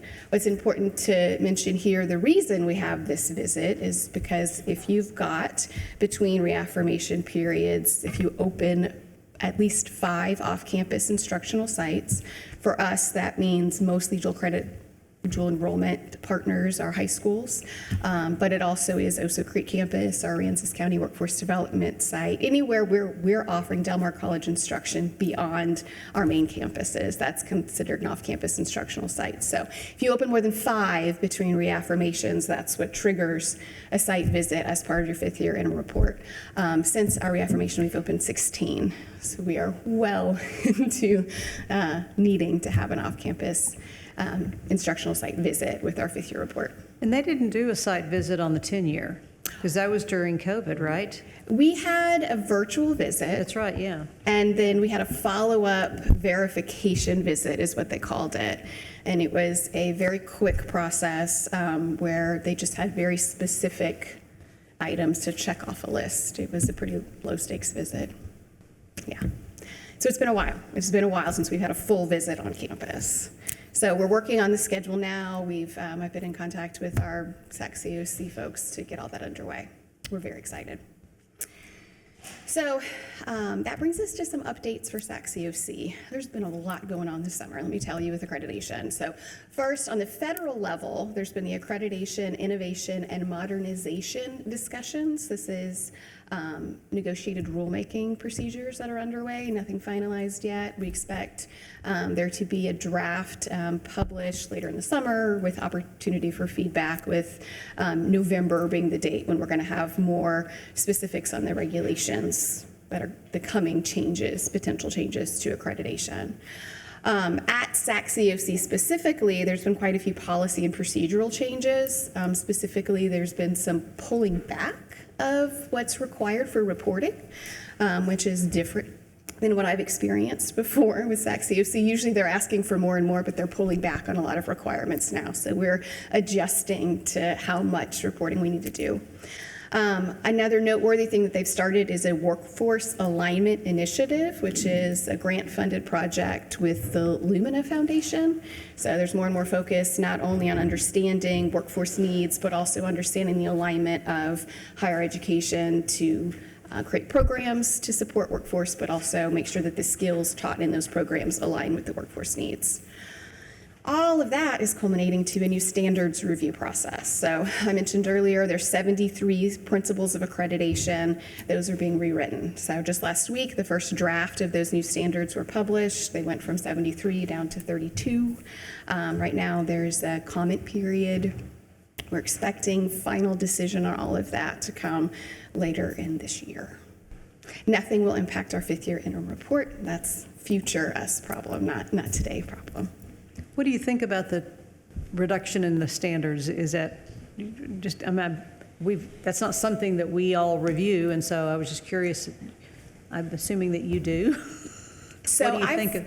They've reduced, but the nuts and bolts are still there. So I'm reading through the standards and I'm saying, oh yes, that used to be this standard, and oh yes, we talk about this in the standard. So it's not a huge shift. It's sort of the shift that I'm seeing is a more intentional focus on, are we doing things to serve students? I mean, that's an explicit question that the committees have asked. They're asking broader questions. and they're asking broader questions. Fewer, broader questions, still enveloping all the same concepts.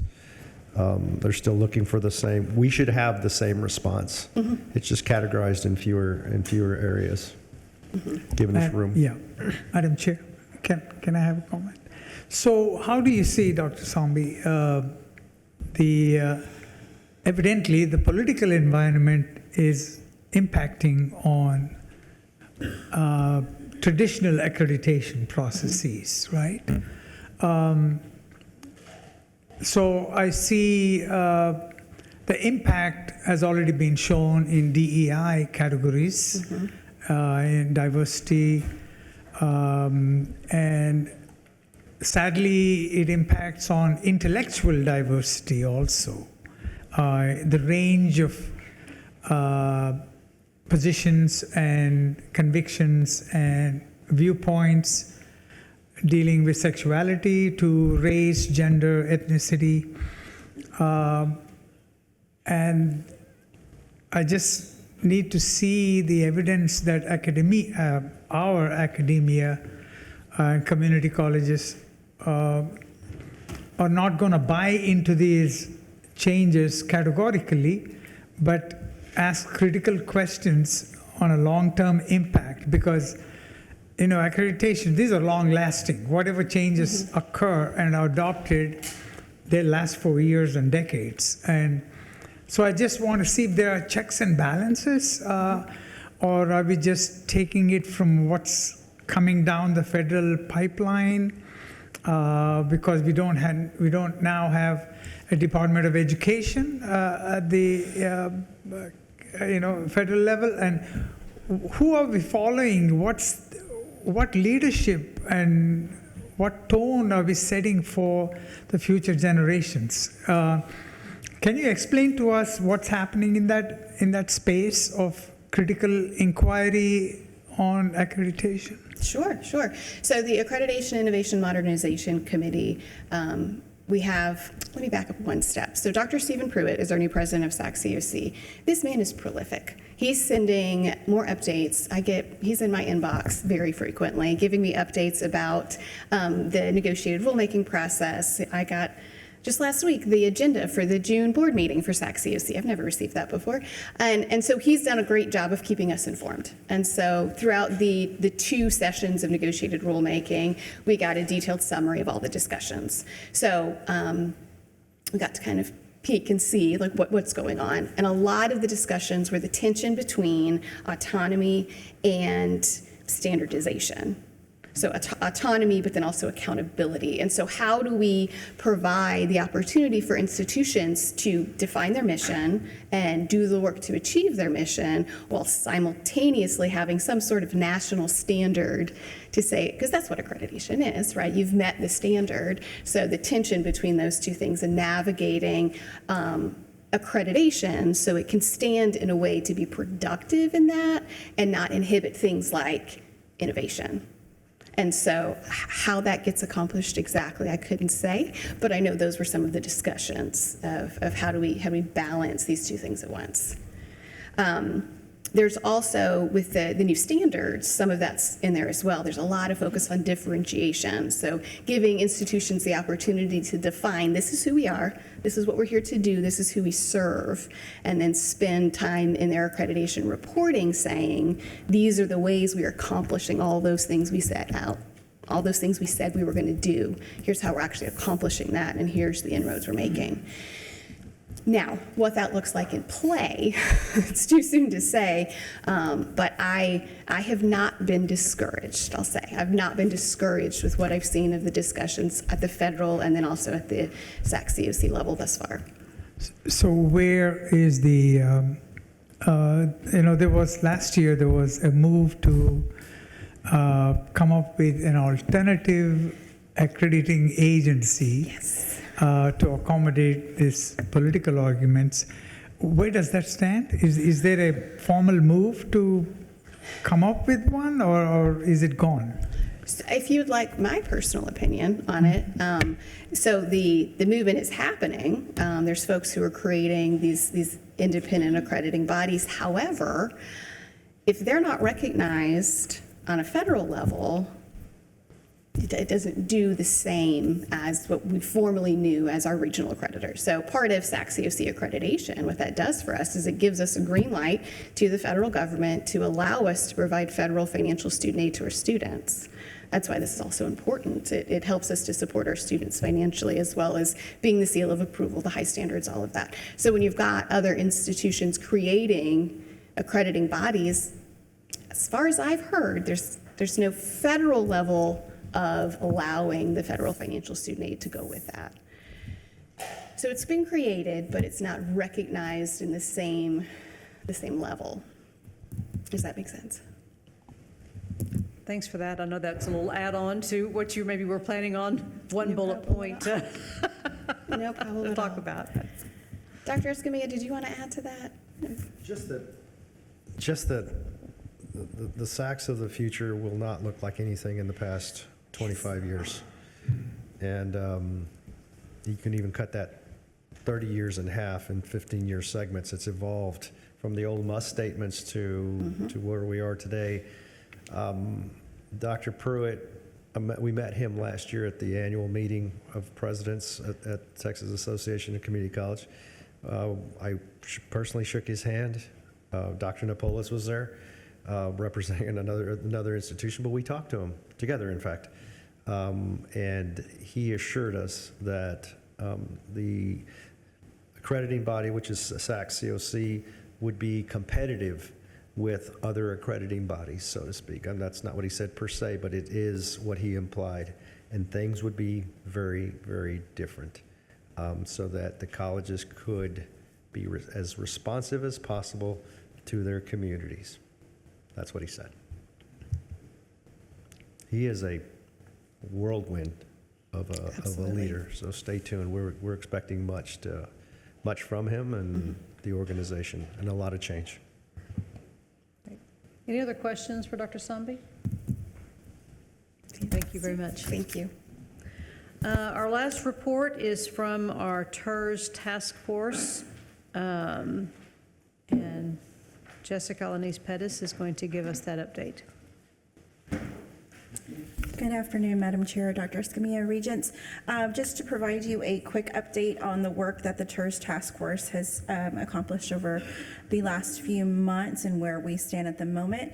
Our last meeting was on May 26th, and after a lot of work and discussion amongst the task force, we've reached a point that we can have our draft policy sent to the next steps. A draft policy was distributed to the board for your input and review, and we are also in the process of an external legal review along with Mr. DiVetta to ensure that we are in compliance with the tax code on what the committee has added to this current policy that the college has. Pending any feedback from either the Regents or on the legal end, finalized draft will be brought forward for hopefully approval at our August meeting. So that is where we stand at the moment. Any questions for Jessica? Questions? I have a comment, I guess, an update. So I've heard from some of the downtown folks and then some of our partners that there's a discussion about whether to renew the downtown tours and whether we would participate. And one of the things that's come up is the possibility of us, what do we do with the increment that we have now? We're downtown, unlike most of the other tours, has actually gone up in tax value. So we're contributing about $655,000. And so there's been a discussion that even if we might not re-up, there's an opportunity for us to take some of that increment that we're getting back and to participate downtown through that, maybe directly with DMD or with other organizations. And I wanted to have a discussion about whether that's something everybody's interested in, and if so, would you like us as the committee to kind of work on stuff like that, or is that somebody else's job? Because I've gotten questions, and I think there's been some discussion about trying to redo the re-up the tours this year, which all of this kind of plays together. So I just wanted some feedback.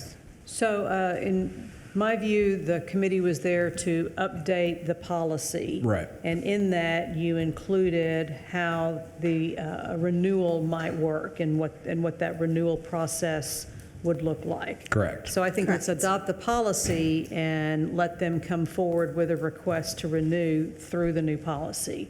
Okay. And if we choose not to do that, then we might have a discussion about, are there other ways to support that work? But I would think that the renewal process needs to go through this new policy. Yes, Okay. ma'am. Yes, ma'am. Yeah, and the way the current policy stands, there is no avenue for renewal beyond the 20 years, and so I think that's kind of the minor, So that one's been 20 years. I was Correct. thinking that was a 10-year. Yes, Well, that one yeah. does come up for expiration in 2028, and I've had some preliminary conversations with Arlene Medrano down at the Downtown Management District about it. Yep. So it's on the radar, but the way the policy currently stands, there is no way to renew past the 20 years or to give the board an avenue to extend it, by vote or anything like that. So that's what one of the parts of this revision, this policy draft, is including as well, to give you some sort of avenue to act beyond that. Well, a policy adopted by a board can be changed by a board, so. Yes, ma'am. Yes, ma'am. Yes, ma'am. But we've made sure to Yeah. kind of put Yeah. that language to address that Right. scenario as Right. well, so. So I think pending adoption of the new policy, then the institutions could have a negotiation through our CEOs to discuss whether or not there's any potential way to support. Yes, ma'am. So I think there's other avenues to answer that question as opposed to making it go through a committee. No, yeah, I just, yeah. I appreciate that. I was like, I'm one dude. Yeah. This is not this is not a me decision. Yep. I can tell you what I think, but Yep, so that's why I brought it up, because I wanted to yeah. make everybody aware. Just a point of clarification, because I know Jessica moves very quickly on these things.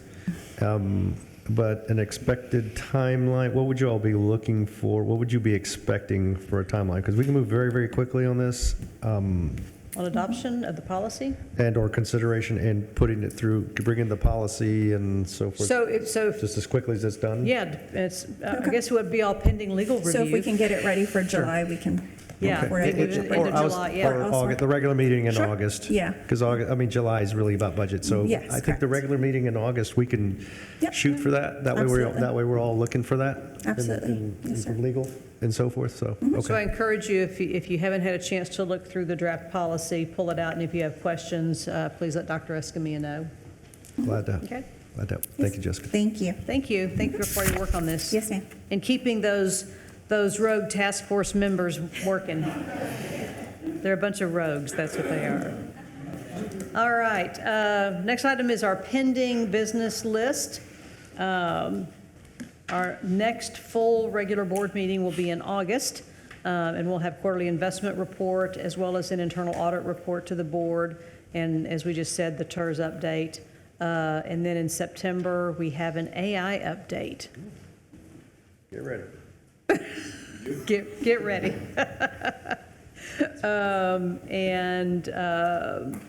We've got a Freedom to Dream tuition waiver annual report, and then I guess we'll hear from Dr. Sambi again on the final submission and maybe final details around the site visit and those kinds of things. Any questions about our pending business list? If not, we will move on to our consent agenda. We have items 1, 2, and 3, which are all routine minutes and copies of investment and financial reports. Does anything need to be removed for separate consideration? Is there a motion to adopt as presented? I make the motion. Thank you, Dr. Babley. Is there a second? Second by Dr. Turner. Any questions? Is there any public comment on our consent agenda? Seeing none, all those in favor, please raise your hand. Any opposed, same sign. That motion passes unanimously. Our regular action items on our agenda, not regular, our regular agenda items for action, there we go. We're going to hear from Mr. Kaladuz about the network infrastructure upgrades at Heritage Windward and our Center for Economic Development. Mr. Kaladuz. Thank you very much. Hello again, everybody. Today, I'm going to share a little bit with you about our network infrastructure, where we're currently at, and a proposal for modernizing by replacing some equipment and replacing some of the fiber optic cabling connecting various resources around campus. And so in this context, when we talk about network infrastructure, we're essentially referring to, I don't know why that looks washed out here, but it should say connectivity management and equipment. And essentially, we're talking about the equipment within classrooms, within buildings that moves data back and forth, the Wi-Fi that allows students and faculty and staff to connect when they're roving around campus, our phone service, and then the security measures that we take in place to protect all that data and traffic as it moves around. And so when I mention infrastructure, it's a mix of those three things that I'll be referring to over the course of the overview. So as of today, Del Mar College's infrastructure is running in what I'd call a mixed mode. We have some really new, really well put together portions of our environment, like the network at Oso Creek, the Memorial Building, any new construction we put together. The equipment is modern, it's configured properly, it's following best practice. And then we've got the rest of the network that needs to be essentially modernized and caught up to the existing design. And so our average device age for network equipment, this is critical and non-critical equipment, is about 12 years, and the age range is anywhere from 8 to 15 years. And so we've gotten a really good utilization out of these devices. Typical replacement life cycle for these devices is 5 to 7 years, and then we try to squeeze, while they're in good service, as much life as we can. Some of the components that we're currently using within our buildings and to connect buildings together across the district, they're no longer supported, they're end of life, or they don't support the more modern architecture and configurations that our newer environment does. And so we'd like to get those up to speed and take advantage of those things. And then some of the legacy equipment doesn't directly interface or is not compatible with the newer equipment. So even moving some of the traffic back and forth between areas is becoming not problematic, but not as efficient as it could be.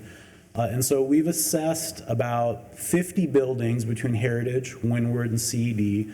We have about 5,500 devices in that ecosystem that are connected in some way to that environment, and we are looking at replacing that equipment. So since about mid-2024, we've been in preparation phase. We have replaced the internet connections, consolidated and upgraded the internet connections that are feeding into the Del Mar College District, and we have two, a primary and a backup. Those are represented by Internet A and Internet B there in the system, in the picture. And we've also taken steps to make sure that we have a network, what they call resilience. And so you'll notice there's bidirectional lines connecting Heritage to CED, to Windward, to OSO, and out to the internet, and then back and forth between the two. The intent there is to make sure that if we ever lose any one internet connection or a connection between any of the campuses, traffic automatically reroutes between the existing connections and we maintain our service uptime. All right, so folks can use the phone, get on the internet, so on and so forth. What we'd like to do now is take the next step in planning and begin replacing the equipment within these buildings to take advantage of both the high-speed internet we've installed at both campuses and the new range of services that are available. And then just to make us ready and scalable for the next 10, hopefully 15 years until we have to have this discussion again. I'll probably be retired by that time, but yes, sir. I have two questions. One is, so the resilience part, how well will that be positioned for hurricanes and storms? Great question. So fortunately, we've been able to take a lot of advantage of cloud technology. Now, the bulk of our core infrastructure, our critical infrastructure, so if you think about instruction, our SIS and ERP, where we do payroll and human resource processing, all of that's in the cloud, in the internet, and that's backed up in multiple places. The only really critical service that we maintain here on campus is our Active Directory environment, which allows us to authenticate. And so we have backups of that. We'd be able to recover fairly quickly. In the event that there was, let's say, not a full outage of electricity, but we had, let's say, one or two providers down, both of those providers are coming in separate directions, and we use two different vendors for them. So we use Spectrum and we use Astound. The likelihood of both of them being impacted, the event that would have to occur would have to be so extreme that internet connectivity would probably be lower on our priority list than bringing buildings back online and making sure people are alive and so forth. And so This design is fairly resilient. We've had it assessed by our own internal staff, and then we had that cross-checked by a third-party firm to make sure the way we're designing toward meets spec, and it does. Yeah. The second one deals with the, I guess it falls into the persistence area, long term. How well are we positioned to accommodate AI and post-AI quantum? Because these are like next 10 years it's going to be happening. And so how are you looking into that? Absolutely. And going beyond that? Okay. Yeah, that's a great question. Pardon me for nerding out with you all for a little bit. So we are what we call over-provisioned on our internet connections, which means we are utilizing maybe 25 to 30% of our available capacity. And so we could probably double, maybe even triple our student capacity and still be within our bandwidth bounds. The reason why we want to modernize the internal infrastructure is so that we have equipment inside the house that can take advantage of those very fast, very large internet pipes. All right? And so if you imagine an electrical grid or a water system, you have a very large amount of resource coming in from the city or the provider. Your home pipes will be very small if it's long, and now we want to expand those to take better advantage and to provide that scalability for newer applications that are coming down the road, AI being one of them. So that falls into my discussions with the president. His vision he shared was AI-empowered workforce. Okay, and that's a terrific phrase that we can hang our hat on. How well are we taking the curriculum part of it to accommodate the load that students will impose on the AI infrastructure for the future? Are you positioning on that side too? I mean, not just maintenance, but the teaching side, the academic side. So with Dr. Jonda's leadership, we actually have an AI working group that has been working on issues like opportunities like this for the past almost 7 to 8 months. And we focused on community awareness, our technology tooling, and then our data and governance, how we control that information. And so we just started the discussions on what an AI-empowered curriculum might look like, how that would be structured, how that would weave into brick and mortar instruction versus online, given the modality, what the outcomes would be. Our working group is about 70% faculty, and so they're providing that academic perspective, and the rest are either operational or technology staff to help implement that vision. And I'll give this a much broader update in September, but we do have a workshop being facilitated by an external firm in July to help us develop that strategy, the academics being one component of that. Yeah. Any other questions before I go on? Okay, I'll try to keep the rest brief. So this is a 3-phase overview of what the projects look like. And as I mentioned, beginning in about 2024, we started the planning process for this very large project, and that involved assessing the existing infrastructure, creating a modernization plan, and then working on the project budget. And I want to give full credit to Ms. Lenora Keys for helping me kind of organize that and then identify with the funding and then put it aside in the plant fund. We knew we wouldn't be able to take advantage of those funds for about a year as we finalized the planning, but we did carve them out and they are available for use. And so we're ready to move into phase 2 now, which will be modernizing the equipment at Heritage and at CD if the board approves it over the next 12 months. The third phase will be basically going through that same process at Windward campus, and that process involves replacing the aged fiber optic cable in the ground. So some of it's been damaged by vermin just over time. It's an older version of fiber called multi-mode, and we'd like to move that to single mode, again to take advantage of the bandwidth.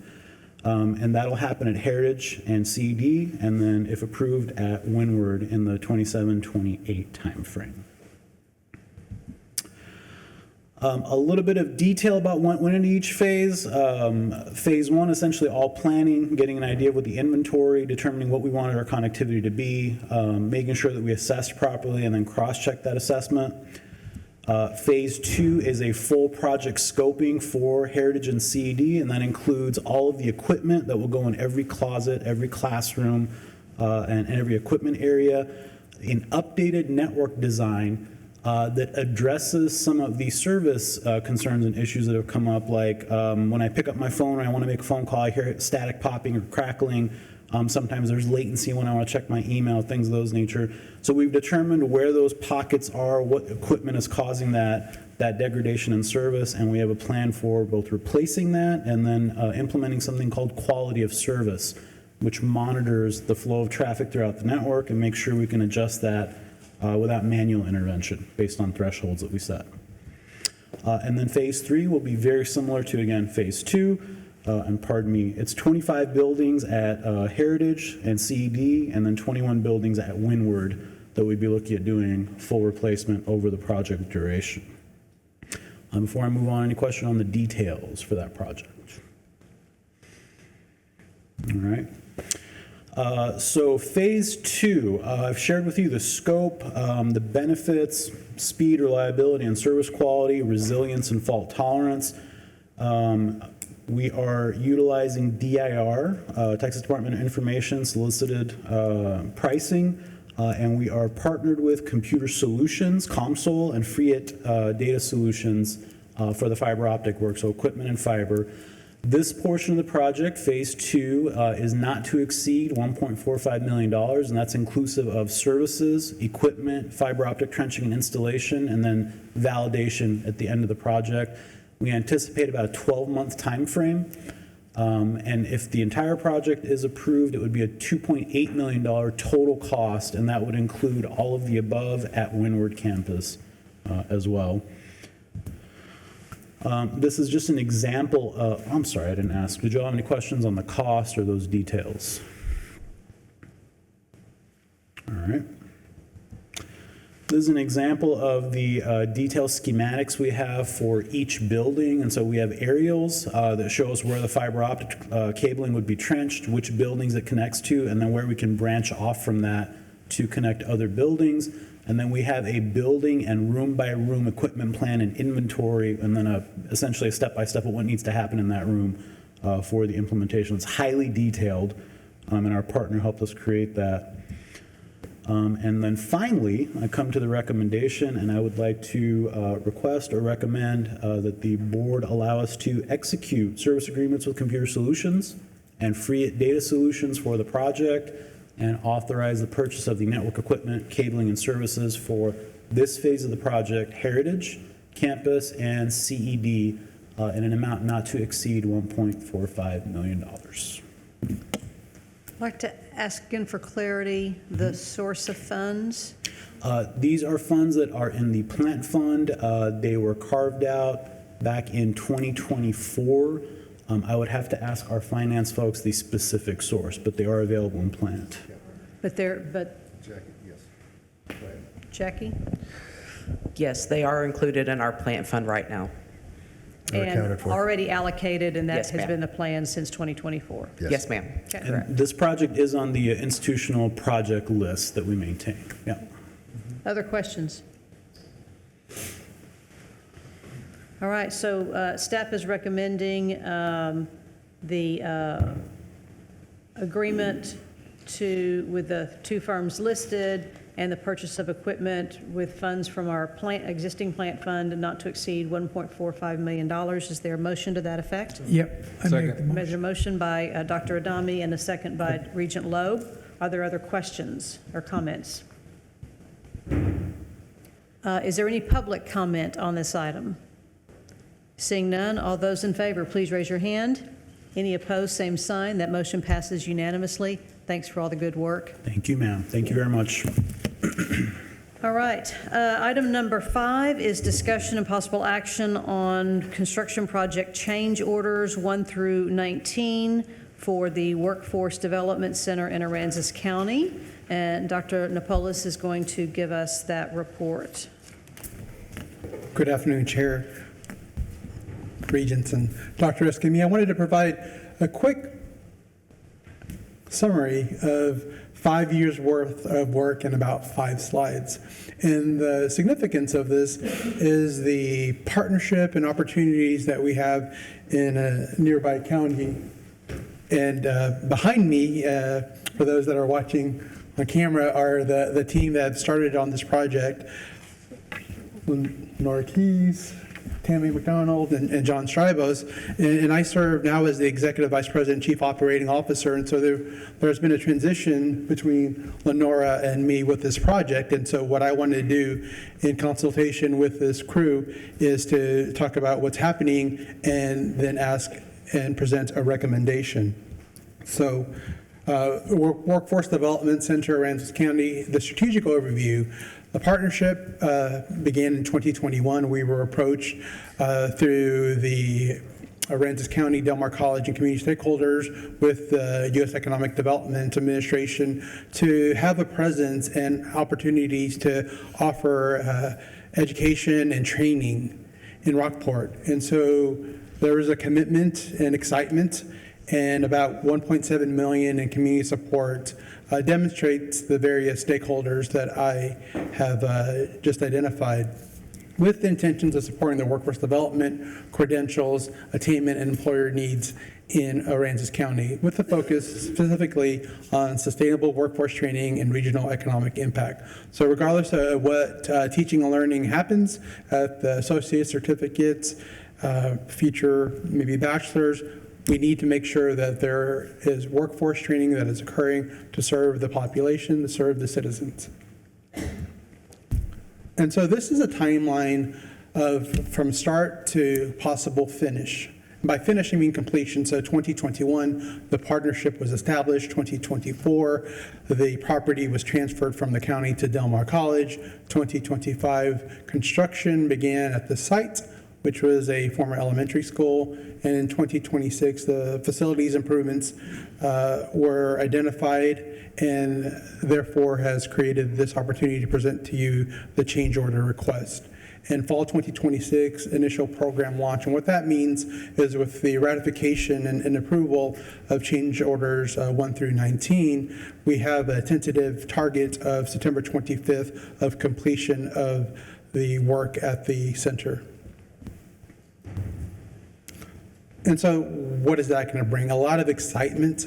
It's going to be a center, but it's going to be a hub to make sure that people know that Del Mar College is there, that they have opportunities. Lenora and I, with some of the other groups, met with the city manager about 3 weeks ago now, and they were very excited and thankful that we were talking to them and wondered why we had so many people there.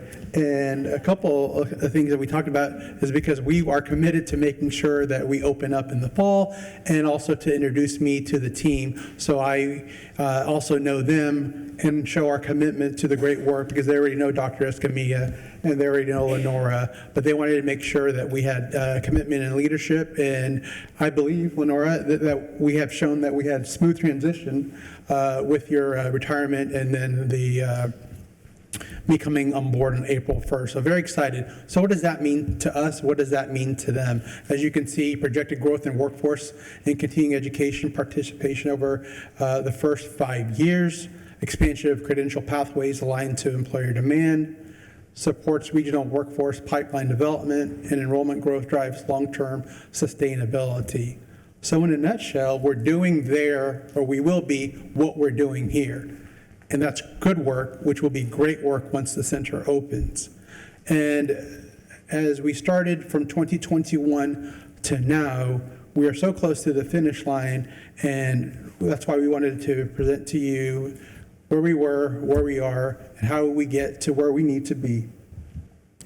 And so here we have a proposed 5-year projection. And my colleague here, who wants to come up for like the 5th or 6th time, will talk about it. But before she does, I wanted to show you on the top of the screen, you'll see student enrollment assumptions. This is a healthy assumption that we're using for 5 years. So years 1, 2, 3, 4, 5. There's actually a target that shows that if we have 120 students in the fall, that we would still meet the growth that we need to provide the budget for the center. But we're using the information that we have, and we're very confident in our projections, similar to what Dr. Patricia talked about with we're growing. And so we were going to take those growths and show how that will reflect in Aransas County. So, Jackie. Thank you.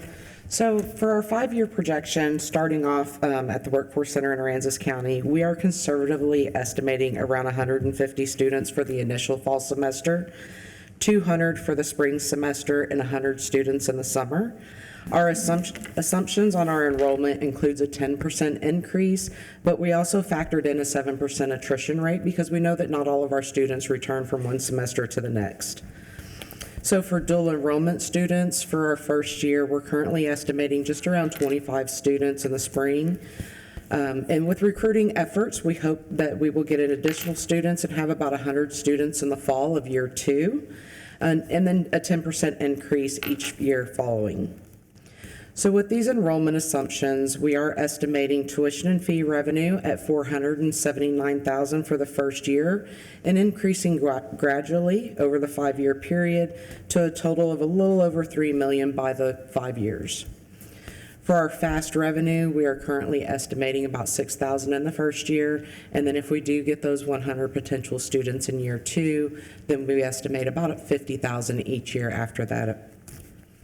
For estimated CE and workforce revenue, we're estimating about $42,000 in the first year with a 3% increase each of the following years, and that would be for like our maritime programs or our NCCER certifications. So currently we have a few grants that can assist our students, so we're estimating about $96,000 for year 1 and then for year 2. And then for estimated state performance funding, since we know there's a delay in those additional outcomes that we earn, we are estimating $206 for year 2, and then just a slight increase each year with a total of $985,000 over the 5-year period. So with our total revenues over the 5 years, we're estimating about $4.6 million. For our personnel expenses, we have included a manager for the center, an administrative assistant, and then about 2 adjuncts. We feel that we have the capacity within our existing faculty to instruct the courses out there at the Aransas County Workforce Center. And then we've added a 3% increase for each of the years. So that first year, we're estimating about $187,000, a total of $995 over the 5-year period.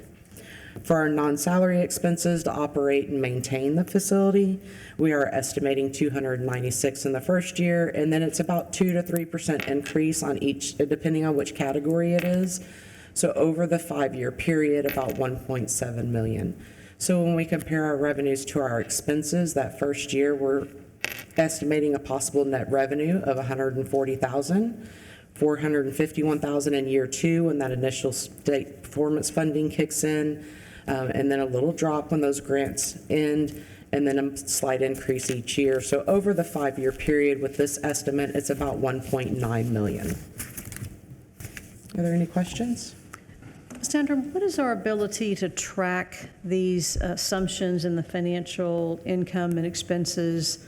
I'm not saying in perpetuity, but at least for the first several years, so we can see how this center is performing as almost an enterprise fund. I think it's going to be important for us to understand its performance from a student standpoint, but also from a financial standpoint. It's possible we'll have to set up some coding within our GL system to keep track of those expenses, and then estimate on the revenues, because we don't track those revenues down to that level. But we can definitely look at developing a model to kind of track those. We hope that this is we hope it's a success story. We'd like to prove and see the proof in the pudding that it's a success story on kind of both fronts. But because it's outside of our taxing district, I think it's important that we be able to look at it and evaluate it appropriately, kind of based on these assumptions and moving forward. And it could potentially be a model for other kinds of facilities outside of the taxing district, which would be an important reason to understand our business case and how it proves out. Yes. Okay. Yeah, in addition to that, I'd like us to look at who signs up and go and look at a baseline of before we opened, how many students we had from there. Because how many students we teach here isn't necessarily a reflection of how many students we're adding. We could be, there are students that come here now or go to Heritage that will not go, that they would have done that, but there will be an increase. And so I want us to just be true to ourselves, because I think if it works, this is a great model and we can replicate it. If it needs some subsidy, we should go talk to our partners at the state about what we need in order to make something like this work. Yeah, and or the local leadership, right, as well. And so the design of the curriculum will be the determining factor. The shorter term certificates and those kinds of things that people would, we've talked about this very carefully as we've analyzed. I mean, first there's the FAST students, the dual enrollment students and those kinds of things. The school district is very excited about partnering with us and expanding those things that we have there. But then there's some unique programs over there that won't be offered at our traditional campuses. So the upshot of what I'm saying is that by design of the curriculum and the choices that we've made, we've tried to offer there what is not necessarily offered there, so that we're not taking from our own populations. So that's serious consideration, and we'll hone that as we watch those enrollments very carefully, and the demographics, the needs, and so forth. I had a question. How many dual credit students does Rockport have right now? Because I know they're offering dual credit.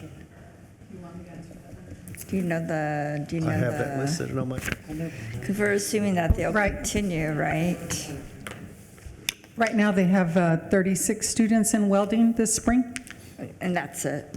Well, and we Got it. it's not going to be 36. No, I'm just saying that's the only dual credit program they have is just welding. Mm-hmm. And we've talked about the maritime and a few other things, and so again, those are opportunities that foothold will give us. So right now they're very limited, so, all right. Any other questions for Jackie? All right, go ahead and continue. Anything else? No, just in conclusion, we're very excited.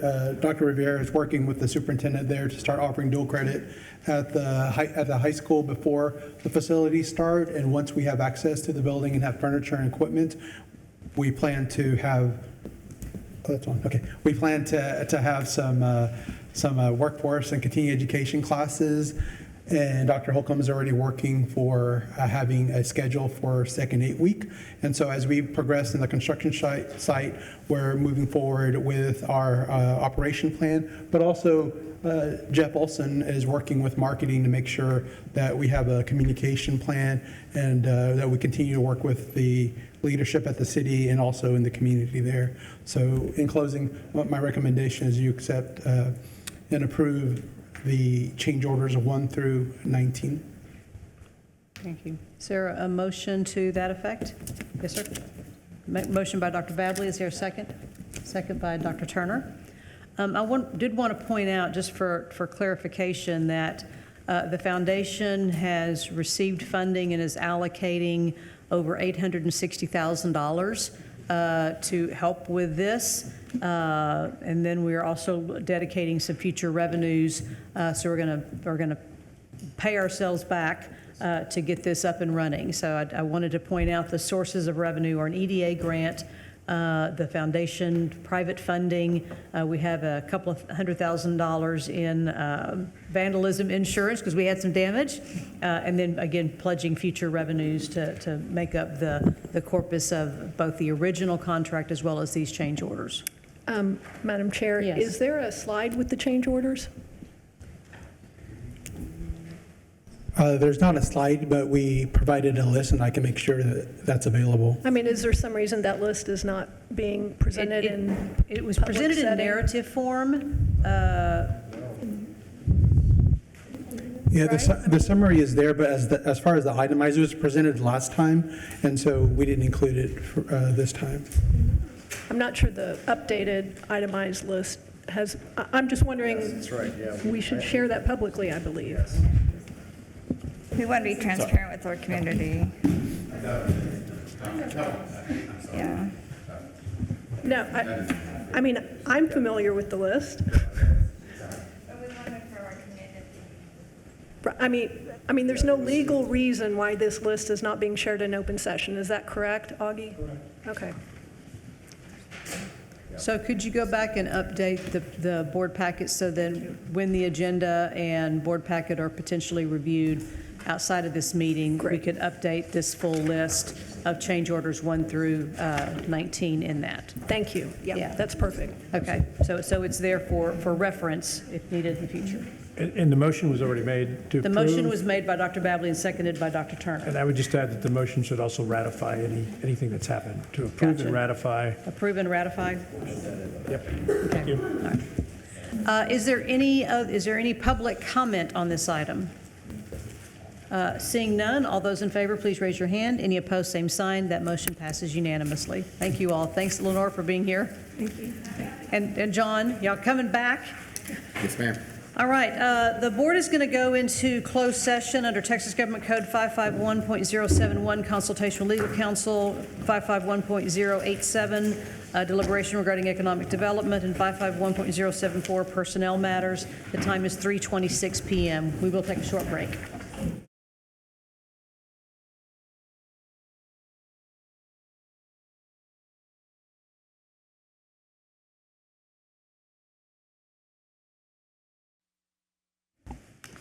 All right, we have come back from closed session at 4:31 p.m. We do not have any action items coming out of closed session. Looking at our calendar for the next month, team, we are happy to say that you all don't have to see us again in bulk until July 28th. Please do not all start applauding at one time. We hope that you have a great little break. And 4th of July is coming up, and so we hope that everybody gets to take a little bit of vacation. The board will, as I said, meet again on the 28th, and then our regular board meeting on August 11th, and then public hearing and adoption of our budget on August 25th. Convocation is scheduled for Monday, August 17th. If you plan to attend, please let Delia know. And with no other business, our meeting is adjourned at 4:32 p.m.